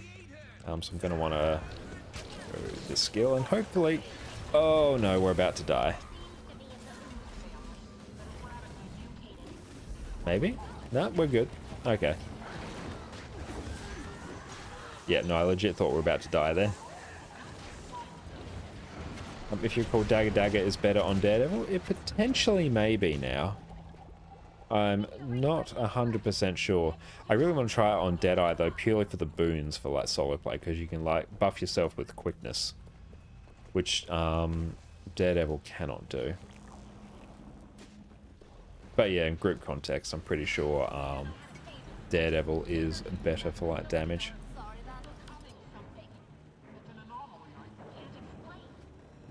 And plus you can like pull some fancy shenanigans with like skill recharging as well, so it's very fun for that. Look at this. Did we even specify 1, 2, 3, 4? I'll claim 5. And hopefully someone claims this. If not, we'll soon find out. A perfect D-redeem pro tip. Let's see, there was one I mentioned a bit earlier before you came in, PD. Cool, so we're not going to die just here yet. Yeah, if you have Flux Bomb, particularly on Fractal 99, where you can like jump into the air, yeah, you can, just before it's about to trigger, if you have like the floaty jump where you can jump high, you can just jump in the air and it will basically delete the Flux Bomb, so that's super handy. But yeah, that one saved my bacon quite a few times. Oh, I'm ready. Here we go. But yeah, look, definitely make sure you take care of yourself and unwind after your stream, PD. I know it was probably a very long affair, and I hope you had a great time. But yeah, you chill out and look after yourself, mate. Is that everything done? Hey, it is. Sweet. That worked out well. Cool. Won't bother doing the Rex. They take too long for relatively little reward. We are very close to Fractal Prodigy. I think we're probably like 3-4 days off. I'll take a look. Discretize. Patience calc. Let's just pull this up here. Go display capture. Have a good night, PD. And thank you so much for bringing your community over and trusting us with them. We'll take good care of them. Refresh data. Yeah, so 2 days, potentially, and we can then be Fractal Prodigy, which is good. If we turn off our daily Rex, still on 2 days, so that is still awesome. There we go. We can actually suss out if we got anything good from that. The old type in CONS to bring up things you can consume. Right, click consume everything. Doesn't look like any ascended chests though, which is fine because we have full legendary armor now, so we're not too fussed with it. Okay. Use up everything then. And we probably have a few rings. That's a lot of karma as well, which is always good.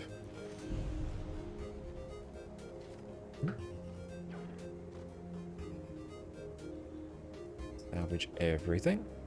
Anything noteworthy? They've got a few rings floating around, so that's always good. We can salvage those.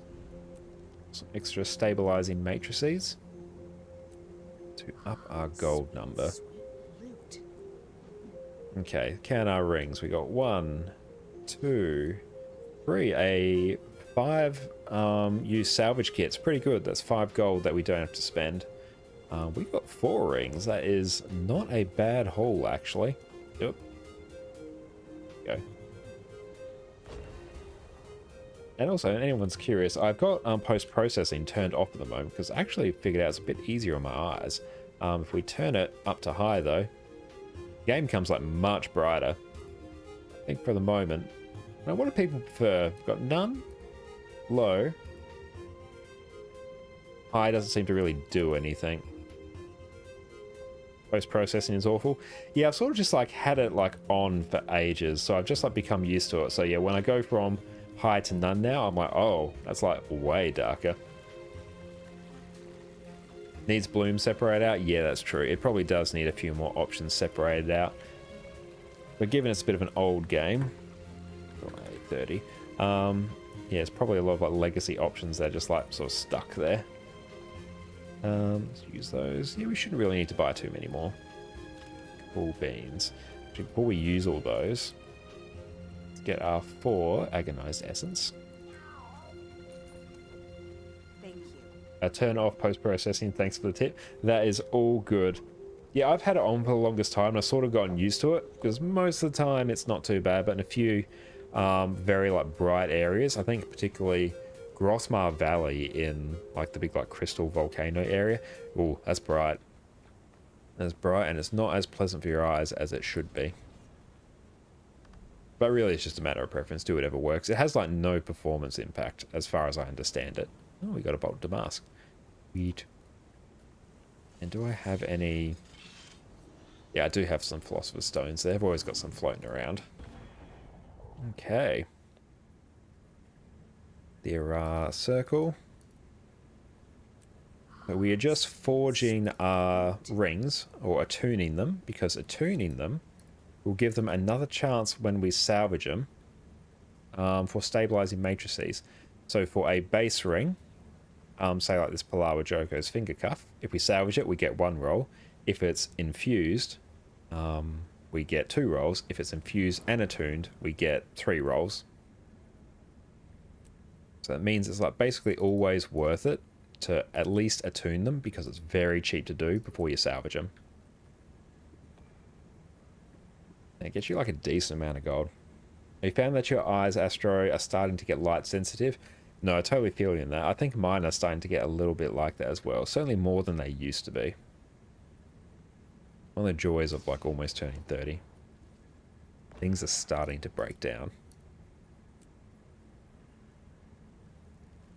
Oh, come on, let me click. There we go. I just realised you can't see my cursor because I haven't got OBS capturing that. Mine. All mine. Let's see. Can we fix that? Potentially we can. Game video capture. Capture my cursor. Does that do? Yeah, there we go. Only 30 kids these days. Astro, have a great day and I hope your stream goes well. Thank you so much for popping by, Astro. It's been great having you here and I hope you enjoy the rest of your night. You didn't do too great in terms of stabilizing matrices. There's a bit of a few dud rolls, but that's what they are. They're rolls. Let me sell you for a bit more. You're 30-year-old. That's why I will join you very shortly, and that's probably still worth salvaging. A lot of exotics. It's a bit of a wash as to whether or not you sell them versus salvage them. So sort of just do whatever you feel like. But that one worked out well because the Cavalier's Gossamer insignia. I don't know why the Gossamer insignias have like jumped up in price a lot. Oh, we still got one there. Cool. Still a bit of a dud roll. Only 6 from that one. Use all that. Okay, so we can sell off everything. You're a few months away from 31. Ah, nice. Only slightly ahead of me then. Oh, Panther, are you having like an existential crisis now that you're realizing everyone else's age? Yeah, sell off everything. Yeah, that made a decent amount of gold. All these. You're used to it. All good. These, where are they? These rare crests can sell for like 7 silver is not a huge amount, but it's better than vendoring them at least. So you can generally like vendor the greens and try and trading post the rare ones.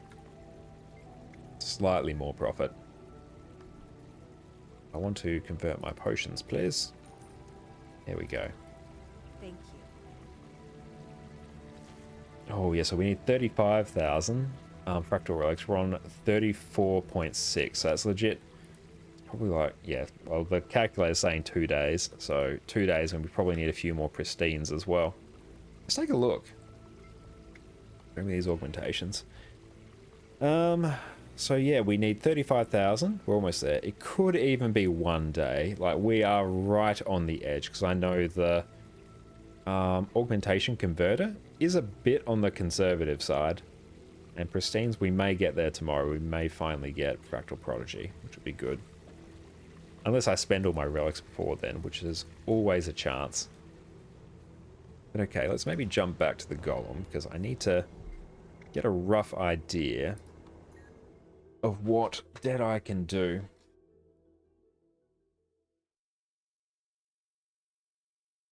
I never really got the feel for the rifle rotations.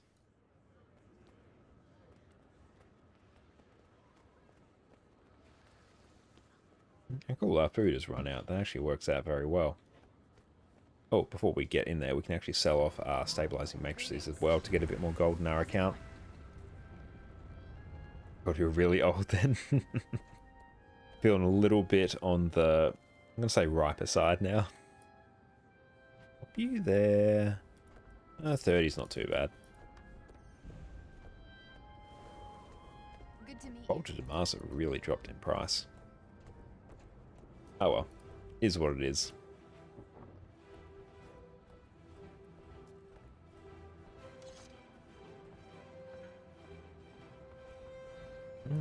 Okay, so we've got you, that is good. Oh, we do actually have another charged quartz crystal I can get another couple gold from as well. We'll do that after. I'll show you what I do for those. Okay, so for this, let's go over to Deadeye build. That is now Daredevil. So rock. Let's put on Trickery. It's going to tank our damage in group settings, but for solo it's probably going to... Actually, let's test it. I was going to say for solo it's probably going to like buff it up. Marking your target or striking your target with a mark. Stealth attack will grant malice. How do we get more malice? Like, on rifle I get a lot of it, but on dagger I get none. And it's weird. And I haven't played it enough to know why. I don't think I'm missing anything, so I'm basically crit capped. If I get some... I'll put some boons on me, actually. Let's pop, I don't know, you there. That's fine. Bum, bum, bum, bum. Trying to think of what skill. There we go. Shadow Flare. A deadly raid squad is a happy raid squad. Actually, no, let's not turn on boons. Spawn a golem. Bridge. Yep. Short options. No conditions. Just spawn it. Okay, so we'll try and see what we can do just purely by ourselves. Eat that. Got to keep that inventory spotless.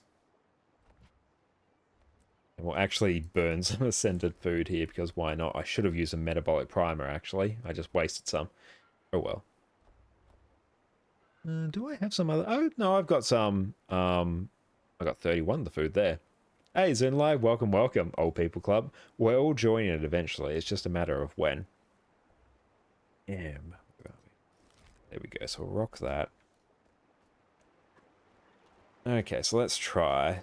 No buffs, no condies. Let's just see what we can do. Okay.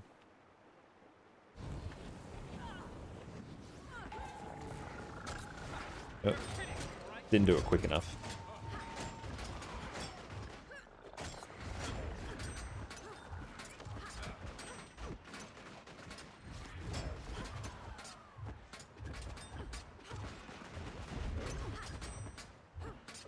Are we even relevant if we don't know TikTok trends? I'm pretty sure we don't exist if we don't know TikTok trends, to be honest.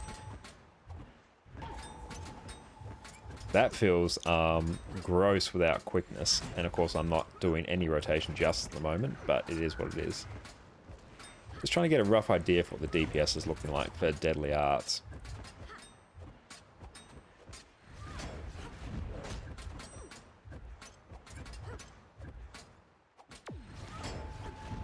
There we go, we actually hit max malice there.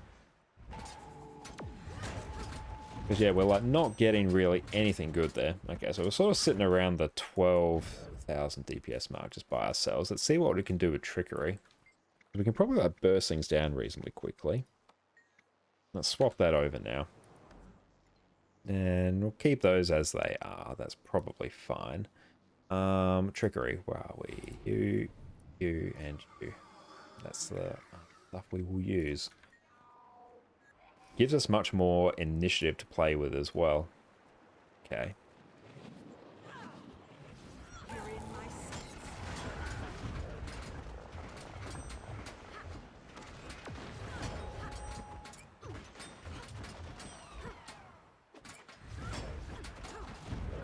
Okay, yeah, it's much higher burst up front.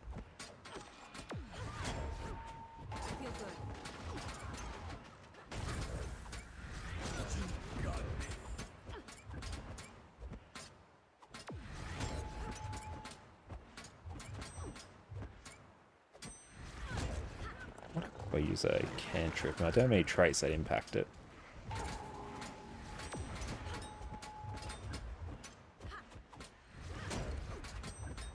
Okay, our damage is like a bit higher with use a stolen skill actually. I need to figure out that interaction. Okay, no, that's fun. Our damage is a bit higher with trickery because we can actually like self buff much better. We'll work on actually like refining the build a bit later. But in the meantime, let's see what's up that we can jump into. Probably something more in the realm of open world tonight. End of Dragon, Satang, Leviathan, Tharm. Tharm? Yes. Tharm. That's between them. There was Palawadan up, I think. Can we get in there? Let's see. I'll make sure we actually equip our gathering tools. Do open world? Open world's good. I enjoy it. But we've done some fractals tonight, and you don't really feel like doing like a raid or a strike or anything. Especially not on Deadeye. What was I doing? There we go. King of Istan. Perfect.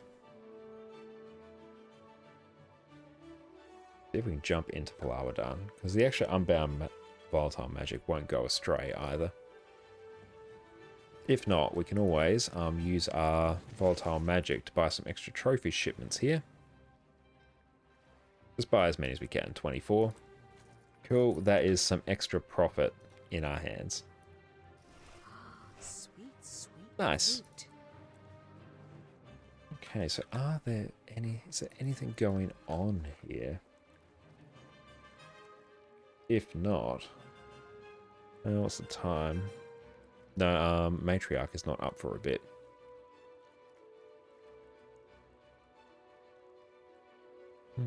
Let's try to see if there's a better train floating. We can probably throw in and do some Dragon Stand, actually. And we'll just use up our teleport to friends. Who is the commander here? Core. There we go. Yeah, when you have hundreds of teleport to friends, you've got to use them for just like the most piddly things. Like, why use one of your like teleport tomes when you can just use a teleport to friend? Okay, we'll turn off that boon table. We do not need you. Which way? So, what Underworld waypoint? We do not have that. Okay, let's wait for them, because I actually haven't been on this map on this character. So this may be a bit dicey. That's right, we have teleport to friends. There we go. Commander has moved. Yes. More teleport to friends. There we go. We got a waypoint.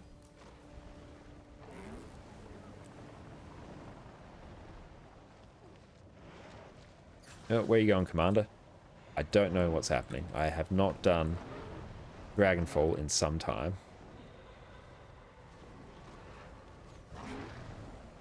It looks to be somewhat organized, given we've got 40 people in the squad and we have markers all over the map.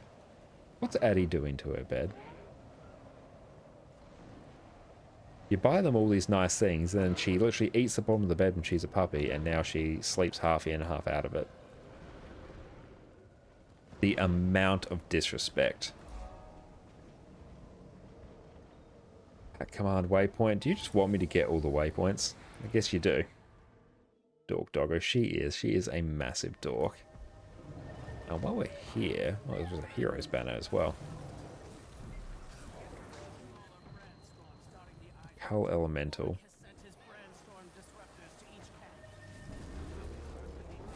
There we go.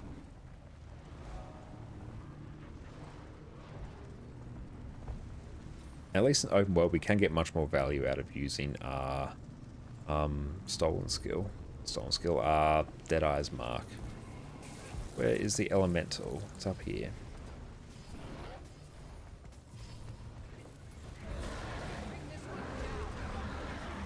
Okay.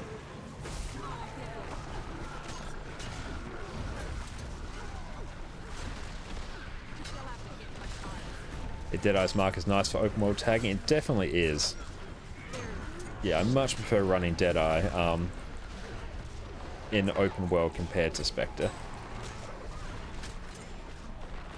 Even if the interaction between Dagger and Malice is a bit off. It's not bad damage. It's better than a kick in the teeth. Okay, we've got instructions going around. Cool, so we are collecting tears now. Cool.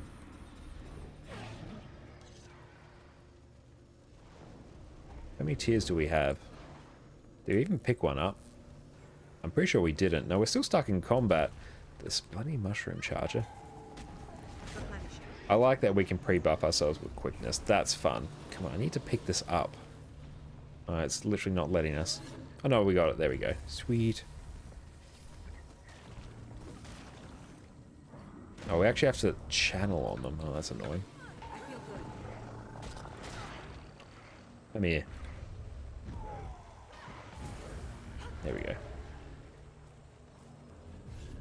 Better than a kick in the teeth. What is this? It's one of my favorite sayings. It's used to refer to something that is not as amazing as it could be, but still not that bad. Do we have this waypoint? Oh, don't make me. Fine, I'll make my way over there. I've got to go get these tears. I've got 2 of them now. That should be enough to get me like all the credit we need.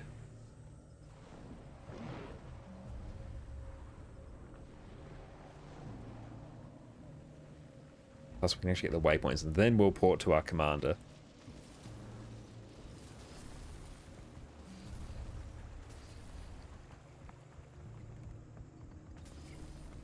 Unless you really like being kicked in the teeth. Old king. Yeah, it has a limited shelf life. There's only a finite number of teeth. Plus dentist trips are expensive. As I found out on Monday when I had to go get 4 fillings. And oddly, that was the cheapest of my dentist trips, so it says a lot about my dentist trips. We will take those. No, that did like nothing. That's right. That was actually one of the more like pleasant dentist trips I've had, because yeah, they gave me like enough of the anesthetic to like chill out a ball, so you sort of just sit there twiddling your thumbs. Yeah, I've had a lot of like fillings throughout my life, so a lot of the work I've had done is because like they're old now, so they just have to be redone. It's like every 5 years or so they just need to be redone. But yeah, that was like all my 4 top teeth at the back that got done. Whereas for the last year, for last year I've been in and out of the dentist getting the bottom like 4 teeth at the back, 2 back ones on either side fixed. Those were much more work. Yeah, due to like various life circumstances, did not like make the time to go to the dentist anywhere near as much as I should over the last couple of years. So when I finally went, they're like, you have some problems. I'm like, ah, great. I've always had like rather I need to actually find an event. I've always had like rather sketchy teeth, so it just like runs in the family, which is fun. I did fairly well in the genetic lottery, except in like that area. But yeah, like the other times I went, bottom 4 teeth at the back, yeah, literally half of each tooth is now a ceramic filling. I've been like 7 times in the last year, wallet cries, oh yeah.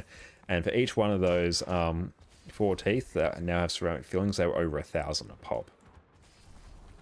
So yeah, only dropping like 700 on fillings, it feels better than what I had to do before. Oddly enough, getting wisdom tooth pulled is like cheap as anything. Where am I going? I need the waypoints, that's what I need. Is that crown? It's not quite a crown, it is the step before that. Yeah, they thought one of them would have been a crown. A crown is where they grind down basically everything about the tooth. So it's just effectively a nubbin, and they put like a fully ceramic, not fully ceramic, it can be like ceramic or like metal thing on top of it. So basically what I got is they were able to save like enough of the tooth so they can actually like keep most of it, which is good. Because as soon as the way it works is like eventually all crowns have to be, I'm just like flying around now, that's fine. All crowns eventually have to be replaced, and the way it sort of works is you go fillings, you work your way down there until you run out of tooth, and they're like, okay, there's like more filling than tooth here, we need to go to like a crown. And then once a crown needs more work, then it becomes a root canal, at which point the tooth is dead. And then, yeah, you have like a finite lifespan on that tooth because, yeah, it's just like effectively a dead tooth because they take out the nerve that goes with it. And sad times abound. So yeah, they were able to basically extend the life of my teeth by not doing a full crown, which was good. Made a mistake of not going to the dentist for 10 years, never again. Oh. Yeah, I imagine you were probably in for a bit of a rough surprise by the end of that. As I definitely was. Mine was only like 3 years.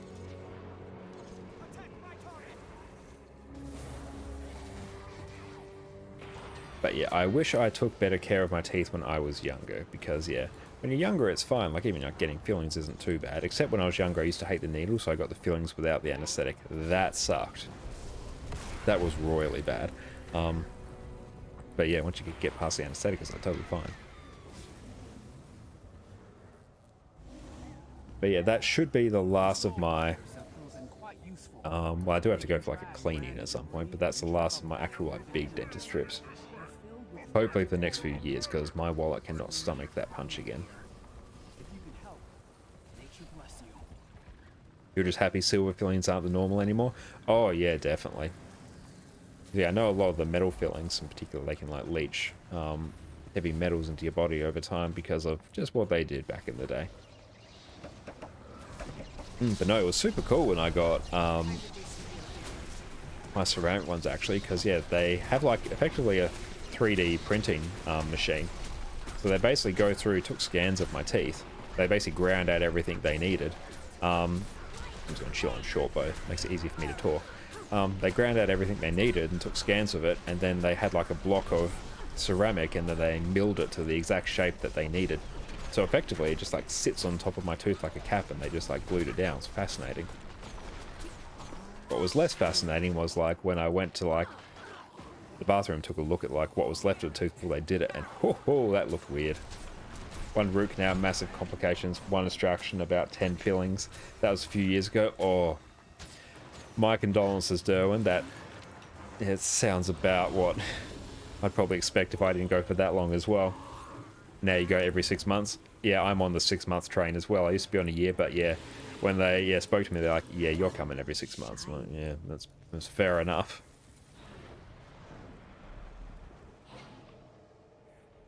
But yeah, root canals are awful. Vector of pain. I am not keeping up with these events. That's fine. I don't really care that much. Several grand later. Yeah, I feel you on that. Like, fillings themselves aren't too bad. Like, I got 4 fillings done for 700. It's like, depends how deep they are. But yeah, you're like in the realm of like 150, 250 per filling, depending. And like, as far as dentist goes, it's not like not great, but there are many worse things that they can do to your wallet. But yeah, as soon as you start getting anything significant like your root canals or big ceramic fillings, yeah, you're in for a world of hurt. Could have had a house deposit. For that amount of money, I'm not surprised. Where are you going, Eddie? She's taken her bed ring off. She's walking around with it now. Just lost the main waypoint. Can we get? Cool. Didn't actually hit anything. So we're truly demonstrating the benefits of Deadeye now by just running short bow. You're making me nervous. Had your first dentist appointment since COVID soon? Well, hopefully we haven't scared you too much. If you haven't had like too much work done in the past, then it's usually fine. It's only really like a problem if you've had, well, if you're like me and you've had like tons of fillings in the past. Because another fun fact I didn't realize is that fillings shrink over time, and when they shrink, it allows for like gunk and decay to get behind them. So as soon as they start shrinking, then they basically have to be like replaced, because or else like the decay gets like behind it, and then you can't see it, but it's working its way through. Where are we going? Oh, we're still doing... No, we've done all the tiers. Sweet. I think we have a branded vent over here. But yeah, if you haven't had like too much work in the past, then it's probably... Don't quote me, I'm obviously not a doctor or a dentist. Probably not going to be too bad.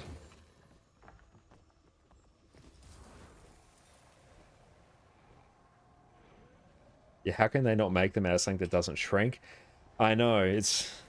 one of those really weird, like, cost-saving things where, yeah, it saves, like, a crap ton of cost to not do it out of something, but, yeah, I don't know why they don't. It just means you have to come back, which that's probably it. I probably just answered my own question.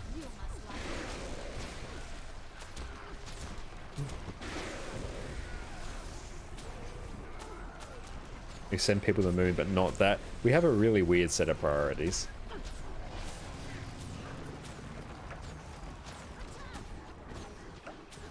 It doesn't take much for a material to flex a tiny bit and crack your teeth. Yeah, I guess that makes sense, Panther. You don't want it too rigid. If, like, yeah, bite into, like, something you don't expect and then it, like, cracks a tooth with it. That was another problem I had with one of my back teeth. It was literally, like, cracked as well. When I had fillings done in the 80s and 90s, yeah. Yeah, imagine older fillings are probably less, forgiving to your teeth. But yeah, fortunately at the moment, this is just like dentist stream now. A good chunk of mine have ended up being that over the last year. Older material, lesser tech. Yeah, totally feel you. I'm glad that I am getting fillings done today rather than, I don't know, in a different time. We go over there. We have short bow. Of course we can. We are speed. But yeah, fortunately, because I didn't have to go full crowns, I basically got another like 10, 15 years down the track where I actually have to get root canals, so yay.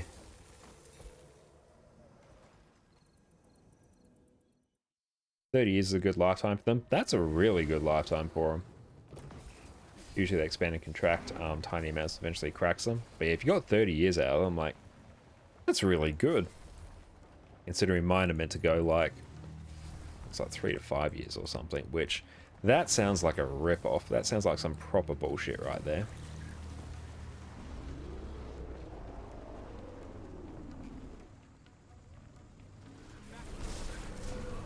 The joys of thief shortbow farming.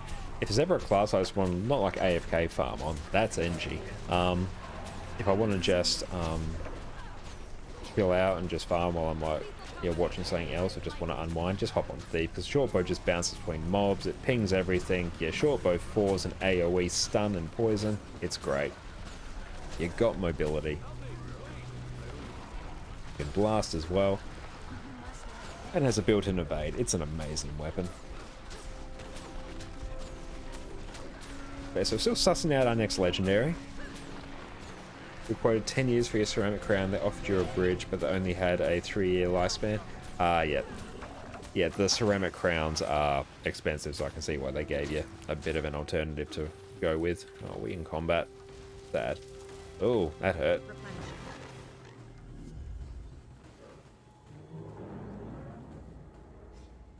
Okay. Are we out of combat? No. No, we're not. At times.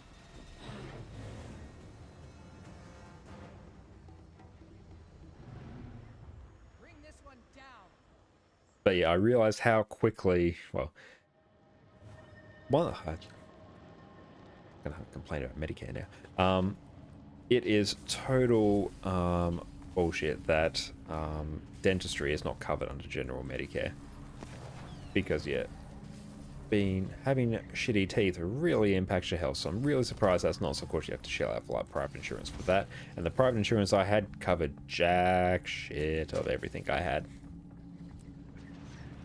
It just would have been better like if I just didn't pay it. I didn't pay for the health insurance. I could have used that money to like actually pay for my dentist bills. Where am I going? I'm going the wrong way. Dentist did offer you a decent discount on the crown due to your complications. Well, yeah, not good that you had complications at all, but good that they like offered some way to like rectify it, so that's good. But yeah, like I was paying like 120-ish a month or so for like private health insurance. So yeah, we're talking in the realm of, I don't even know what that is per year. I have like an engineering and math degree. I'm going to resort to a calculator right now.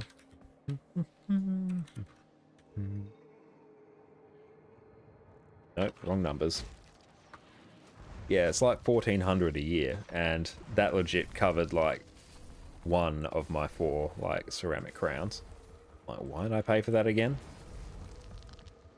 And it still, I didn't pay for all of it. It left like a gap as well. So I'm like, this bullshit. I've just been like robbed. Oh yeah, no, Jess told us to me many times, but yeah, there was a few reasons why I didn't get rid of it at certain times. But yeah, gotten rid of it for now because yeah, it's just like not worth it.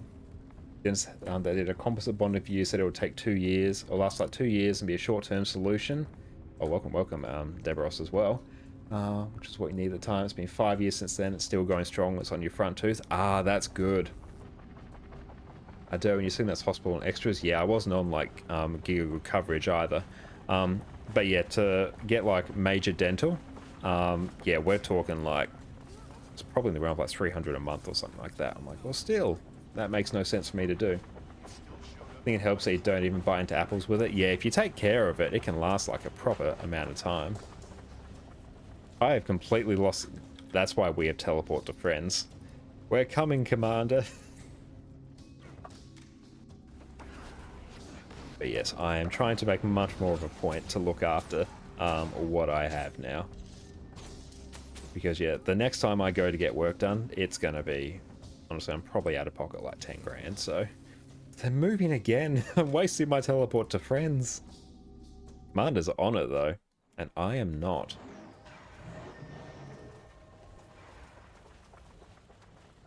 Teleport to friends, not for your new characters, definitely for when I am lost or can't be bothered to go.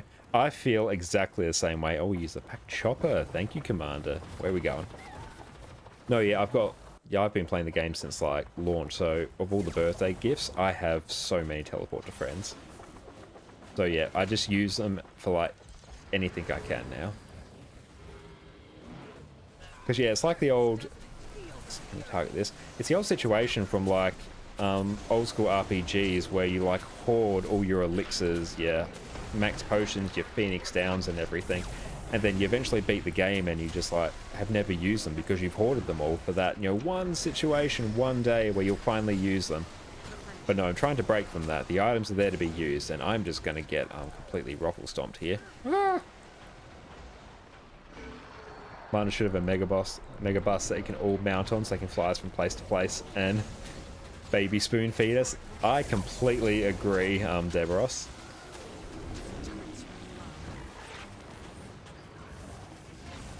But yeah, there was like, especially really fast commanders like this, like commanders are not slowing up for anything. Back away. And we're just being like uber lazy now. The real purpose of Thief. Nice. Look at all these chests. Good. Okay, where are we off to now? Yeah, you had that with bank access merchants. I feel you there. I'm in somewhat the same boat like that. You got to the point where you thought you played this game for 10 years. What are you waiting for? 100%. You could not be more spot on. Where is a commander? Here we go. Yeah, I'm the same. I'm sort of going through I've used up all my bank access stuff because I do want to get the permanent bank access contract at some point. Which, like, we're getting close to having the gold to do it. I could probably just sell off another legendary and get it. Permanent bank. Oh, it's at 5,000 gold now. It's going to take us a bit more to get there. Probably another 2 legendaries. But yeah, we could get that. That one would be giga useful. But I'm starting to use up all my other ones as well. I'll grab some Eternal Embers. Why not?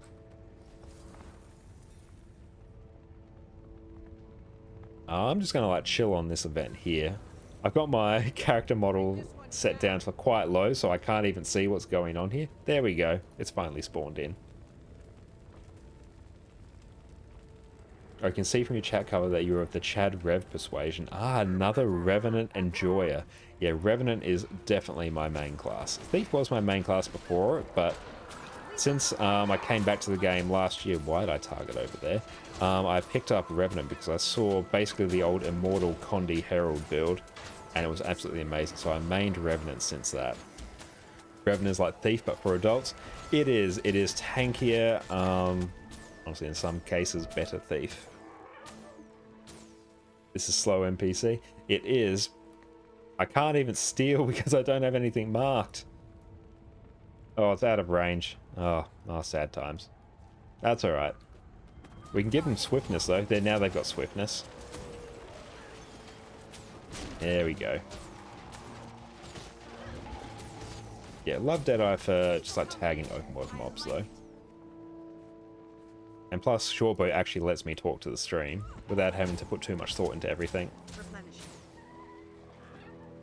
Attack my target.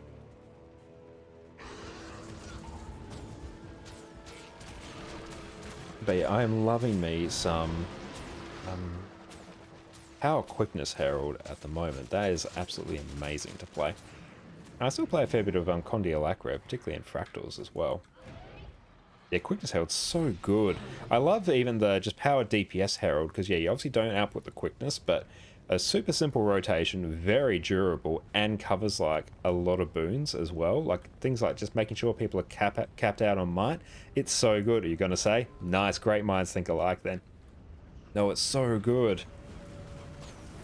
And yeah, you obviously have like the lifesteal proc for the group on Shiro Facet of Nature as well to buff up the group DPS and give them that bit of extra lifesteal. It's just good. Like Power DPS Vindicator, I do enjoy Power DPS Vindicator. I think we're both going to enjoy it a lot more once it gets its second dodge in about a week. I use Power DPS Vindicator, Quickness Herald, and Lack DPS Renegade. Love Power, not Power DPS Renegade. Power Renegade, not great at the moment, not going to lie.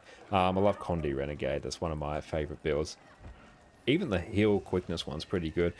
Revenant's really cool because yeah, you can cover your heals with either, you can sort of do like heal or lack now, less so than you could. You can do heal quickness, you can do DPS quickness, DPS lack, and straight DPS. You've got every PvE role covered. I feel like they're going to tone down the 15% damage buff though. They might. That wouldn't surprise me. Been playing around with Power DPS Vindy though, and it'd be so much fun with 2 dodges. Oh, definitely. Thanks so much for the follow, Debros. You're an absolute legend. Thanks for popping by, fellow Rev Enjoyer. Yeah, good point, Zunai. We'll see if they actually like tone down some of the buffs that it gets, but probably compared to things like Power NG at the moment, which is going to get a bit ruffle stomped in the next week or so, I believe. They might just keep it there to over buff it. Expect the buff will get a duration nerf. Yeah, that makes sense as well. Hope the dodges don't lose their impact too much. I agree. The most fun that I'm not sure if it's the most fun. A lot of fun that I've had in Guild Wars is using Vindicator just with Stamina Sigil and just dodging and getting all your stamina refilled on mob kills. That's so good. Remember your last dodge love was dodge spamming Hollowsmith? I never got to partake in it. I didn't play a lot of Hollowsmith, unfortunately. I played like a tiny bit of it, but yeah, it was really Mechanist that got me to play like NG. I played like core Condi NG when Heart of Thorns launched, and then I didn't play NG for ages. The Dragoon Vindicator, it is so good. Yet you're effectively just permanently invulnerable in the air. That's going to get even better with 2 dodges as well. I love that you can actually, well, I love that you will be able to just save one of your dodges for an actual like oh shit button, not having to rely on the somewhat tricky greatsword block. But no, I'm keen for that. And yeah, Revenant's the one class that I actually like shelled out for some more like build and equipment templates, because yeah, I just had like too many and I'm using 7 of them actively at the moment. Do I need to hit something here? There we go. Oh, good. You can't wait for people to get motion sickness from both playing Vindicator Stamina Sigil and watching it. Oh, you just wait. We're going to turn on camera shake as well. It's going to be like unbearable for viewers. It's going to be hilarious for me, but unbearable for everyone else. And that's why my eyes will just glaze over while looking at the screen. Good that I've turned off post-processing. Oh, Vindy Lab Farm. Oh, we're going to have Halloween coming up as well. That is going to be good. You're just going to be ping-ponging all over the place. And especially with a shortened duration as well. You're just going to be up there like, all the time. Oh, I'm going to have so much fun with that. I would swap to it now, but given there are people not in this map, I don't fully trust that I'll get back into it. Did we win? Did we succeed? What are we doing now, team? I have no idea. Let's go towards like some cross swords. Vindy Lab Farm's going to be looking like the Attack on Titan intro to Season 1. Oh, it definitely will. And the hammers, yeah, they do continue to hit while you're mid-dodge as well, so that's like super nice as well. Another good reason to run Jealous. Do I need to kill anything here? Nope, I'm in the wrong area. That's alright. We're on short bow thief, so our fuck-ups are not really fuck-ups anymore.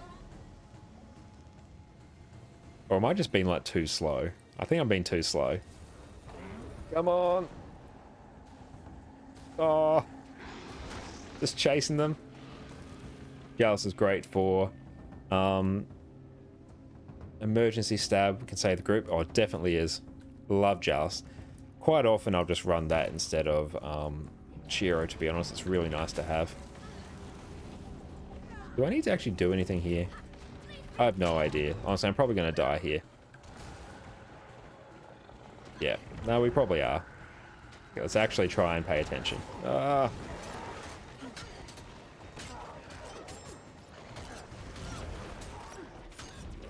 Back away. Getting sketchy. Getting sus.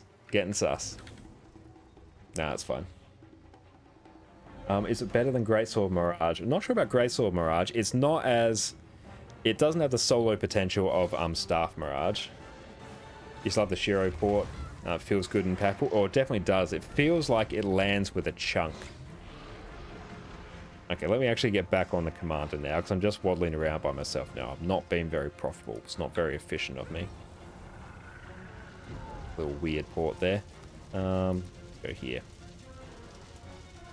No, actually, just for the meme, just for the almighty meme, teleport to friends. The quickness following it was a good touch. Makes you want to go berserk on your target. Oh, definitely. No, I do love Shiro as well. But yeah, just for the group stability as well, that can be an absolute life save. It's a shame like the stun break on Jealous costs like all your energy as well. Oh, I was just up here. Rip. Makes people panic in PvP. Definitely. I need to play a bit more PvP on Vindicator as well. The rev port to you and Shiri no can have a sore ass. You definitely will. Just getting slightly bent over a table when that happens. Okay, so where are we going? I will short bow and try and tag something. There we go. Tagged a few things. I've been playing a bit of Staff Alacrity Mirage as well. It finally sort of clicked when I just like pumped up the boon duration by going full Ritualist with full Ritualist. I think I'm maybe running Condi duration for it. I can't quite remember. I basically pumped up the boon duration from, was it like in the 20s to about 35 or so, and it just gives me that bit of extra like leeway. Feels so much more comfortable to play now. Really enjoying that, along with Celestial Double Staff Mirage. That's basically unkillable. I enjoy playing that as well. Where we going, team? I don't know. Look, I'm just along for the ride now. I've not done Dragonfall in months. Not since I had to do the achievements for it for Season of the Dragons, which we did finish off in our last stream as well. So we finally have the legendary amulet for that. So that's great. How do we even hit that? You know what? I have no idea. I'm just gonna like kill things.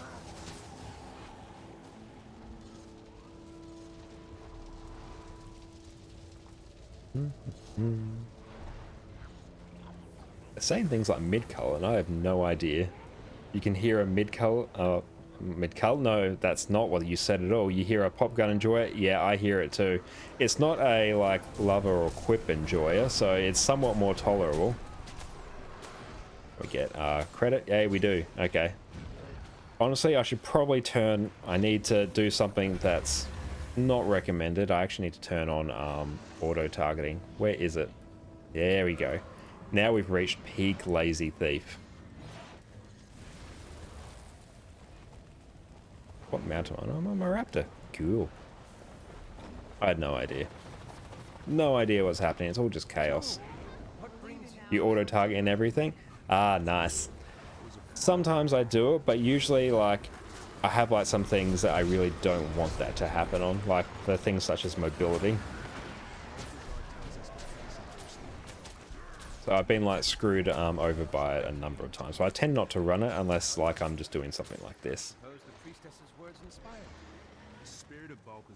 Oh, you have second? Nice.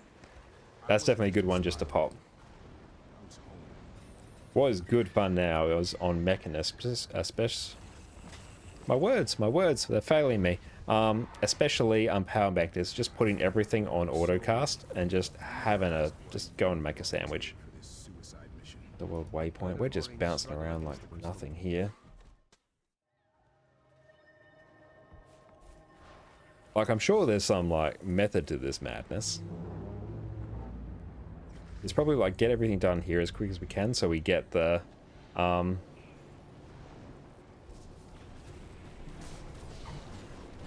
we can get to the actual main event quicker. Yeah, Sikkim and one of the ads on Arc, in the last 2 weeks felt bad. Oh, that definitely would. Literally, I'm chasing after this commander and... yeah. Like, by the time I get there, like, we're legit going. Yeah, we're on pre-meta time now. Apparently, they're shouting about it. He's key farming? Definitely. No, I can understand the speed of, like, going through this, so... I know there's a reason for it. Use your Skyscale and do not dismount. And we have Embers. Tag 12 for 12 keys. I'll split up in groups around and protect engineers. How many keys do we have? Got like 57. Yeah. First time you came here, you didn't have a Skyscale and just couldn't keep up. It's really annoying nowadays without a Skyscale to keep up. I'm sure a lot of new players are feeling that right now. Like, you can sort of do it on Griffin, and it's like not the worst thing in the world, but it's not far off. Yeah, Griffin just doesn't have the mobility that Skyscale does. Or like the maneuverability, that fine control. Also, let's just stay on an engineer. Maximum efficiency. One more for the mists. So thinking may potentially do the legendary Aurene Greatsword next. So we do have to do a few more of the End of Dragons metas just to stock up on some currency, but we should be able to do that. We can do that really at any point. Yeah, life changes when you get the Skyscale now.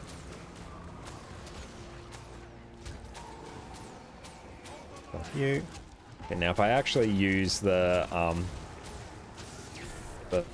Deadeye's mark, did you end up making Exordium? I haven't done it yet. I ended up making Nevermore instead because I needed 2 legendary stars for my Mirage. So yeah, I finished that 2 streams ago? Yeah, no, it was 2 streams ago that I did that. But yeah, I'm just limited by spirit shards. That's like the only thing that stops me. I'm on like 215. And yeah, I still need to make some more Mystic Clovers. So yeah, we're gonna be... oh, it's... if I pushed, I could probably do another legendary in like a week without too much fuss. But it's nice having this extra gold on hand, because then I can just like make more gold much quicker than if I like drain my account by crafting legendaries. So I'm very glad I sold my Aurine torch, because that was about 3,000 gold. Even though I did need a legendary torch, because I play a fair bit of Firebrand and Scourge as well. But honestly, I'll probably just make like Rodgort, because it's cheaper and I've got a few extra gifts of battle floating around.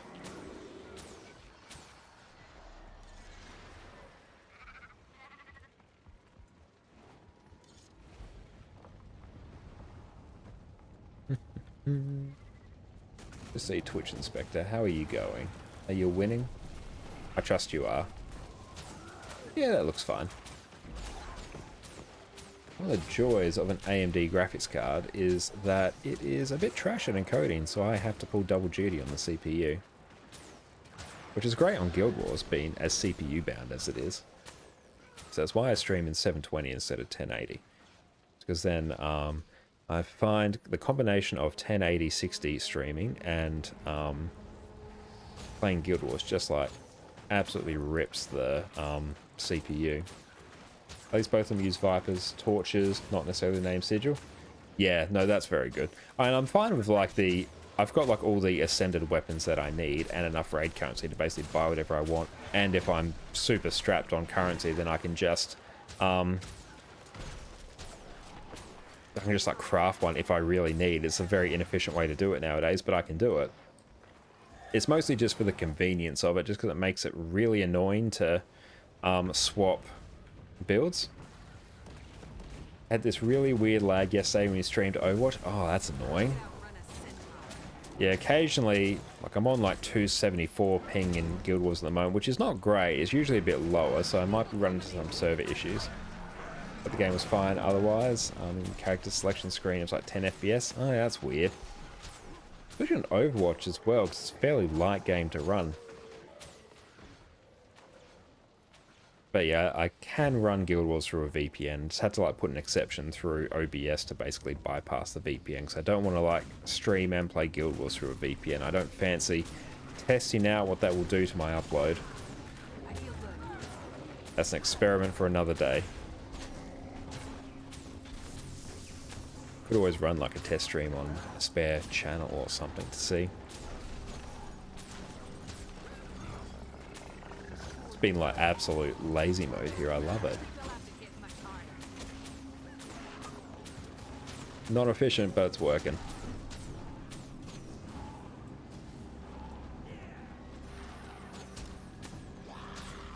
So we're just splitting up and protecting engineers. So saith the squad chat. We'll also have to figure out what will be the next YouTube video I end up making. The one we uploaded yesterday, that's basically just a breakdown of what I think the actual important gear stats are to worry about in Guild Wars, because obviously there's like literally dozens of them, but most of them are completely useless. So I just made a quick video just breaking down what I actually think is useful and in what situations. So I need to have a think about what else to do. I'm thinking potentially maybe some fractal guides or potentially some more build guides as well. But we'll have a think about that. What are we doing? Are we over here? Are we waiting for anything? I just followed people. Hope they make Ritualist more obtainable here soon. I completely agree. Like I'm spoiled. I've got all the legendary. Yeah, it's quite ridiculous for those who aren't legendary. Completely agree.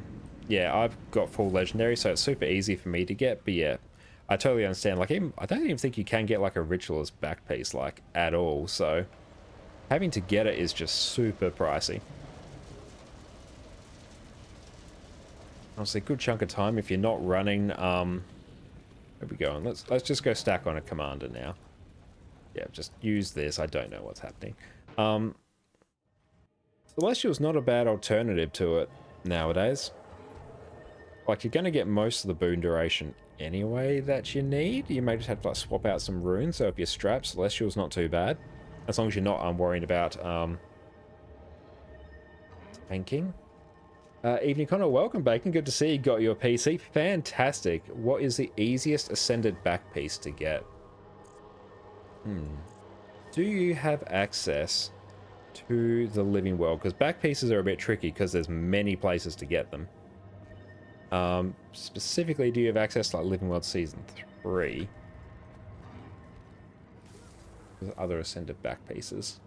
Let me actually check. So you want to gear a character.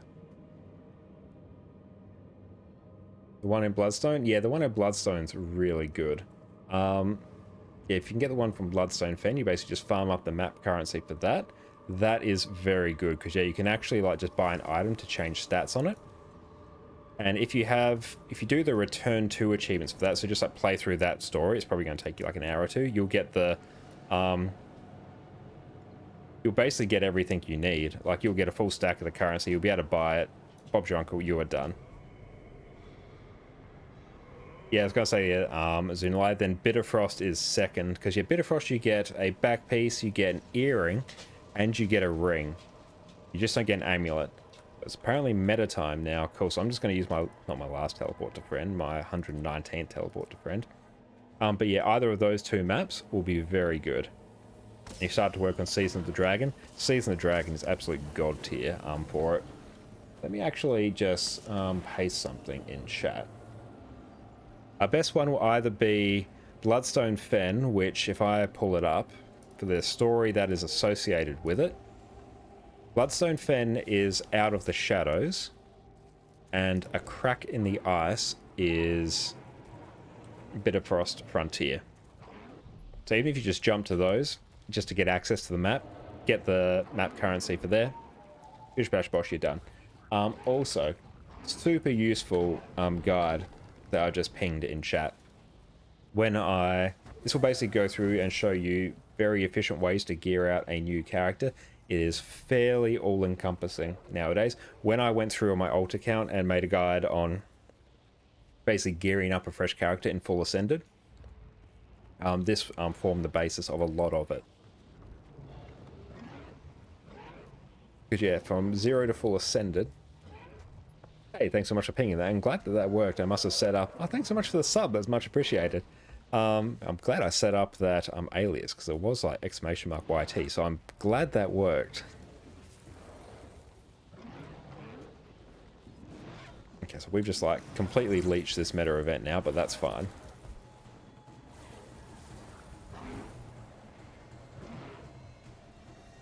But it took me about 60 hours to go from basically fresh character, boost it to 80, to full Ascended. Most of that was just like farming up the gold that I needed. Gotta support how you can. That is much appreciated. Absolute legend, Zunalai. And jump up. There we go. Now, where are we off to?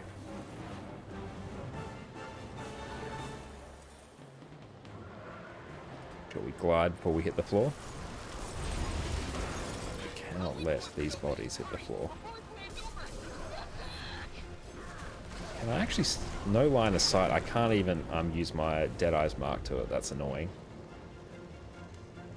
There's quite a few things that you can't like steal to because yeah,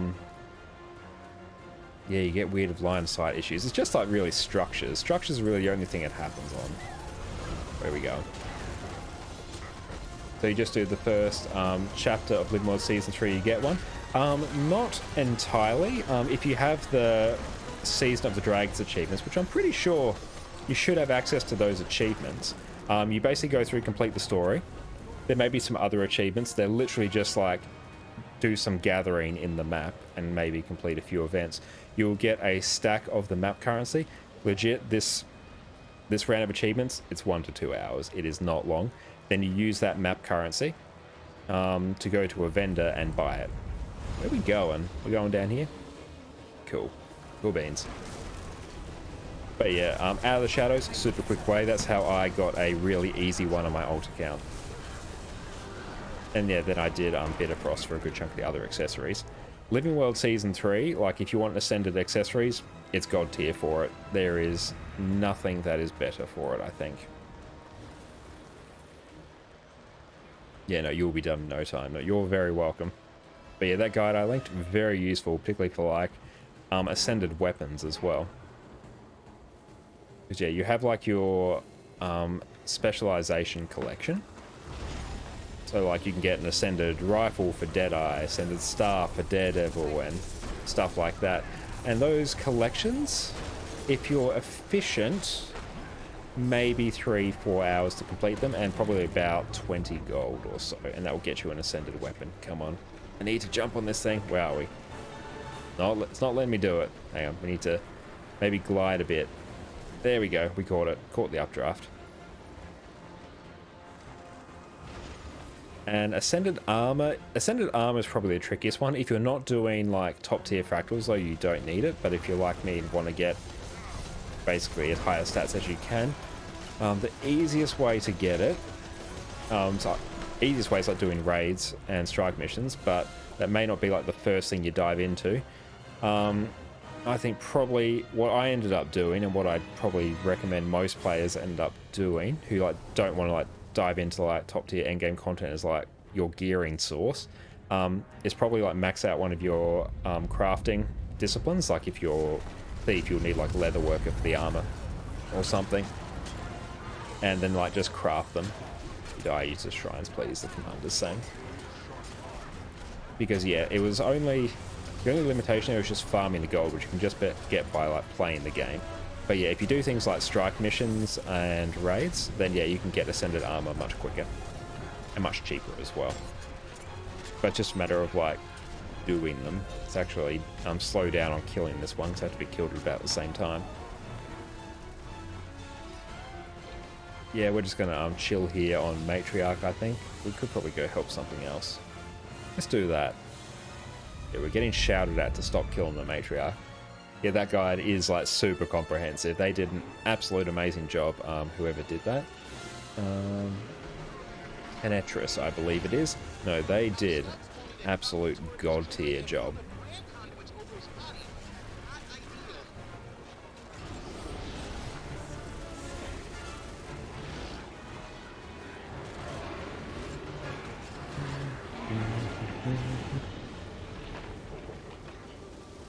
Okay, so we are doing some... What are we doing? What are we doing, team? We are killing some more weak spots, apparently.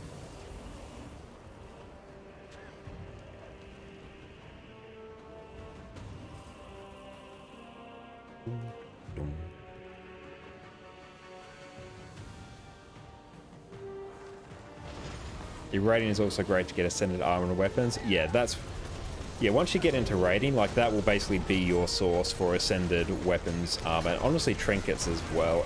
Trinkets you can generally still get easier through living well, but you get like a decent amount of like trinkets as drops as well. So that's where I've geared up a lot of my characters. But yeah, I found when I went through and did my video to be like, oh hey, where would like a new player get ascended gear, I probably wouldn't tell a new player, oh, just go do raids, because that's usually a different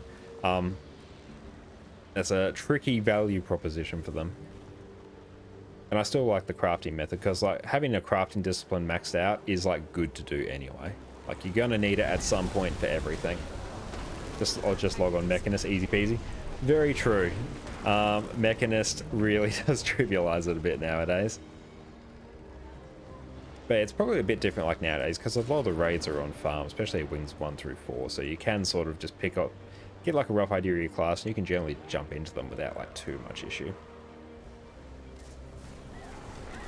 And yeah, Gree, the tier 4s as well. You're absolutely right. Yeah, the way I set it up is I basically did all my ascended gear outside of like raids and fractals, and then like jump straight into doing tier 4 fractals. So occasionally I'll do fractals twice a day, 1 on each account.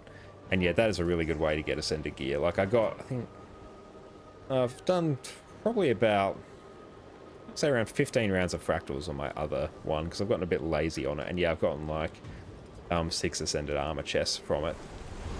So every couple of days you can usually expect like a weapon or armor chest, so it's pretty good value. And obviously the gold you get from fractals as well, so I can just send that back to my main account, which is always appreciated. Plus I love me some fractals. Where are we going now? Going this way.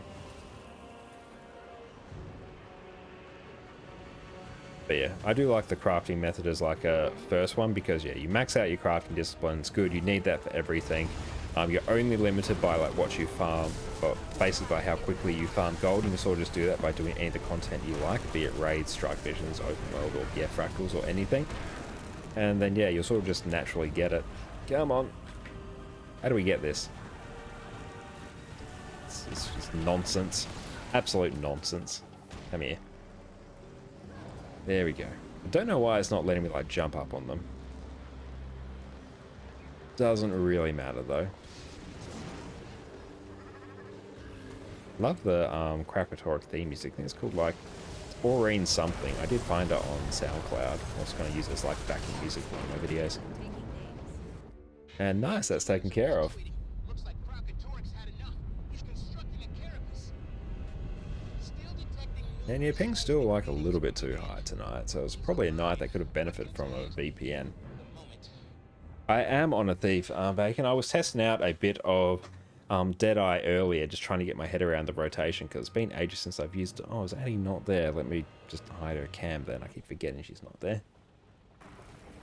But yeah, I did do some Condi Spectre in Fractals as well, and that was super fun. Save for Champ Train. I can't be bothered to do the Champ Train, to be honest. Oh, the Memories of Aurine. Didn't know you got that from here now. That's good. It's actually like 2 gold on hand. But I've been trying to get... I really like Deadeye for open world, because you can give yourself access to like a lot of boons very easily, like Quickness, Might, and Fury. Champ Train is where the most profits from. Yeah, and that's a fair point. I might see if I can smash that out. But yeah, like it's not going to be a... It's the most profitable part, but yeah, given we've already done Fractals, and I'm not like hurting for gold at the moment, so gold is not basically as huge of a priority as it usually is. And obviously next time I probably need a bit more gold, I'll probably just like craft another legendary. Bank contract isn't going to buy itself. It's going to be quite some time before I get that. Purely because I'm probably going to need like 10k gold in my account just to be able to like have enough gold to be able to buy that and not be like, oh, that was a bad idea.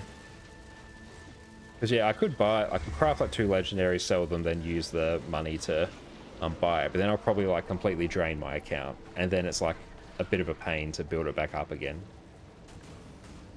Because yeah, once you have some gold, it becomes much easier to make more. Got a bunny up, apparently, we're being told. Sea of Sorrows? No, I am on Ballless Pass. My alt account, though, is actually on Sea of Sorrows. To get behind this thing.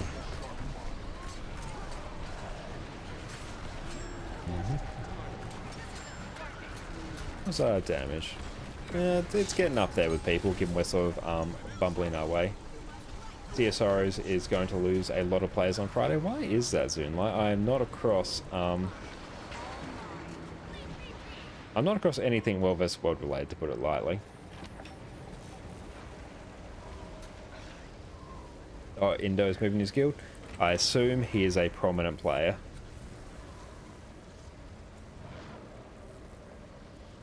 But yeah, I'm not sure of like all the happenings in World vs. World. Because yeah, even when I started the game, I just like, is it NA Commander? Nah, I figured. Yeah, when I first like joined the game, I was like, oh, Ballless Pass sounds cool. Just joined that and found out like, oh, it's really not a World vs. World server. I could be mistaken. People may know like far more about it than me, but it definitely wasn't like at the time of launch. I thought Sea of Sorrows was an Aussie server. It is. It's probably one of the more Aussie-centered servers that I've seen. But as long as you're on one of the NA servers, like, you're probably okay. You're going to find like a good amount of Aussies on there anyway. And it's only relevant in World versus World. Like in PvE, it doesn't matter what server you're on, unless you're on NA or EU, because then they're different. But for just like regular PvE and I'm sure PvP as well, it does not matter.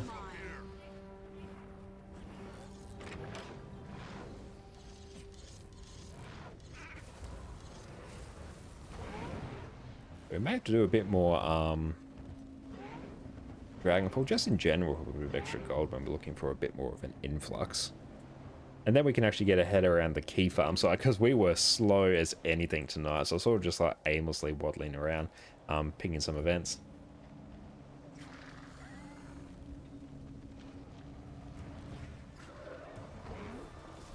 There's no oceanic servers. Unfortunately, there's not.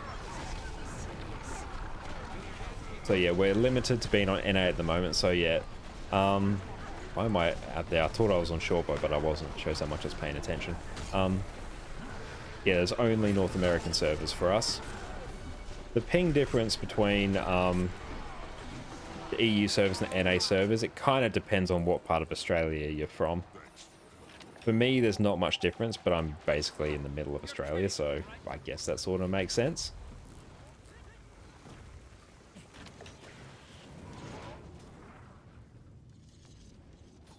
They're mostly popular for OCX, Southeast Asia. Yeah, it's like 50 people they're losing, if not more. So it won't be a full server come soon. Yeah, that's a good point. I think, do you get like a free transfer when you like join the game? Don't know. Like get one free transfer or something. Could be mistaken. You Victoria? Okay, I think it's maybe more if you're on the closer you are to the west, I think. Don't take my word for it. But yeah, my understanding is people in the eastern states tend to get slightly better ping in the US than the EU servers. Most Australians tend to be on like North American servers as their main one anyway. It's relatively uncommon, I believe, to see like Australians have EU as their primary. So yeah, if you want to play with more Australians, and yeah, definitely me, wink wink nudge nudge, I am on NA. I do have a separate EU account as well that's literally just there for the login rewards. But yeah, whenever I've been on, I'm like, yeah, that ping's about what I expect.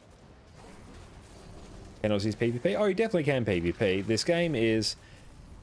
It's relatively forgiving for...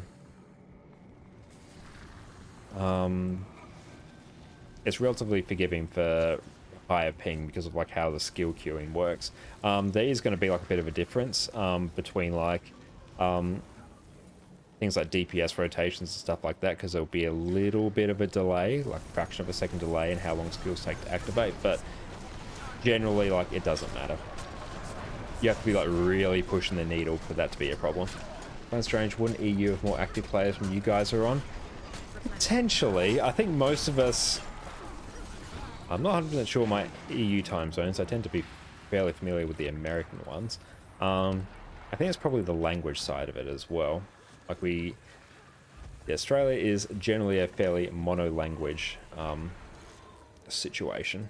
So, yeah, it's probably one thing that's sort of like encouraging it, so we don't have to deal with a different language, but... Yeah, I wager English is still very widely spoken on EU, given from someone who doesn't like play it. Because everyone over there is much more likely to be bilingual. Use just, not stereotype, but generalization, but I'm going to go right ahead and assume that's the case. As opposed to here, where being bilingual is not the norm. Oh, I'm stuck here. That's annoying. That's okay. We have teleport to friends. Any mention of adding oceanic servers? They're probably not, to be honest. I don't think they'll do that at any point, because yeah, it's been 10 years since the game launched, and they haven't done it yet. So no, I don't think they'll ever do it. But yeah, it's totally fine playing on the American servers. Especially because you just sort of get used to it. Like, I imagine if you went from playing, like, on... targeting the wrong... I don't even have my weapon equipped. Oh, I didn't even hit it. Oh well, we got the coffers, it's fine. Yeah, it's me not paying attention at all. I was going to say something, can't remember. But yeah, unless you've been like playing on 50 or 80 ping or US ping and then go back to playing Australian, you're probably not going to be able to like tell too much of a difference. You'll sort of just get used to it. Because yeah, the number of times like various people have been like, oh, how can you you know, play with like this ping? I'm like, well, it's all we've always played with, so we just do it because we have no choice. I know if you go towards the wall with Sky Scout energy bar left, you can get up the green bar by holding space. Oh yeah, I do know. I was either not paying attention or didn't have enough energy, not sure which. But thank you for the reminder. It's good the Skyscale can like get some more height by clinging onto walls. Very handy to have. Yep. Oh, I didn't get yeeted by that. Oh, I am now. I'm getting torment stacks. Sad times.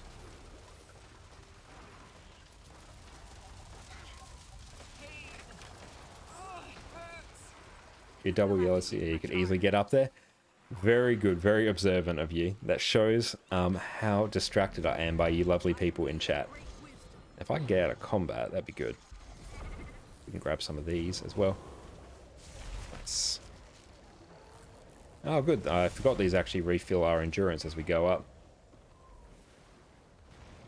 Good night, all. That is all good. You have a great night. Thanks for popping by. And yeah, you're very welcome about the backpack. Hope you get it post haste. And yeah, glad you finally got your computer back. You have a great night.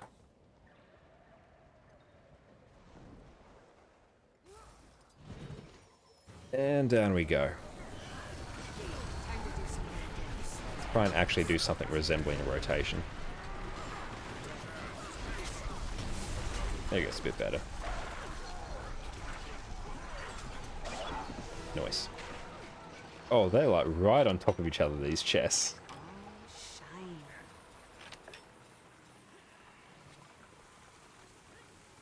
Okay, I think we have one more boss.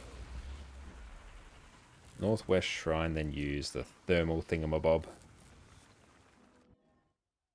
Oh well, let's see. Where is the thermal thing? I think it's up here. There we go. Whee! I really like these thermal tunnels. They were a really cool mastery that got added. Oh, there we go.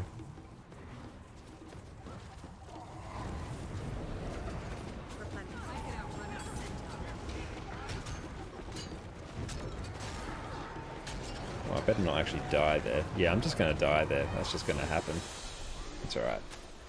This is why we have short bow.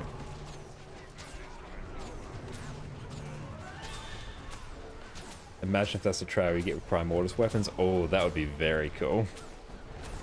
That's another reason I need to make some of the Aurine legendaries, because I need to actually get some of the variants. So I think maybe getting the Greatsword might be a good shout, because it is a very distinct weapon, which I think will be cool. It'd be a good one to get the variant skins on. It didn't feel right doing that on a torch as well. It's another reason why I sold my last one, because I'm like, am I really gonna dedicate my time to getting these variants on an offhand weapon? Probably not, where I can use like a main hand or a two-handed weapon. That seems much more appropriate to me. So I think that is all our champs now. Hopefully that doesn't... There we go, it disappears now. Look at all these chests. Look at all of them. Nice. Yeah, look, I think it's getting to the point of the night where we try and find someone to raid. So if anyone has any suggestions, feel free to shout out. Taking a look at who's on.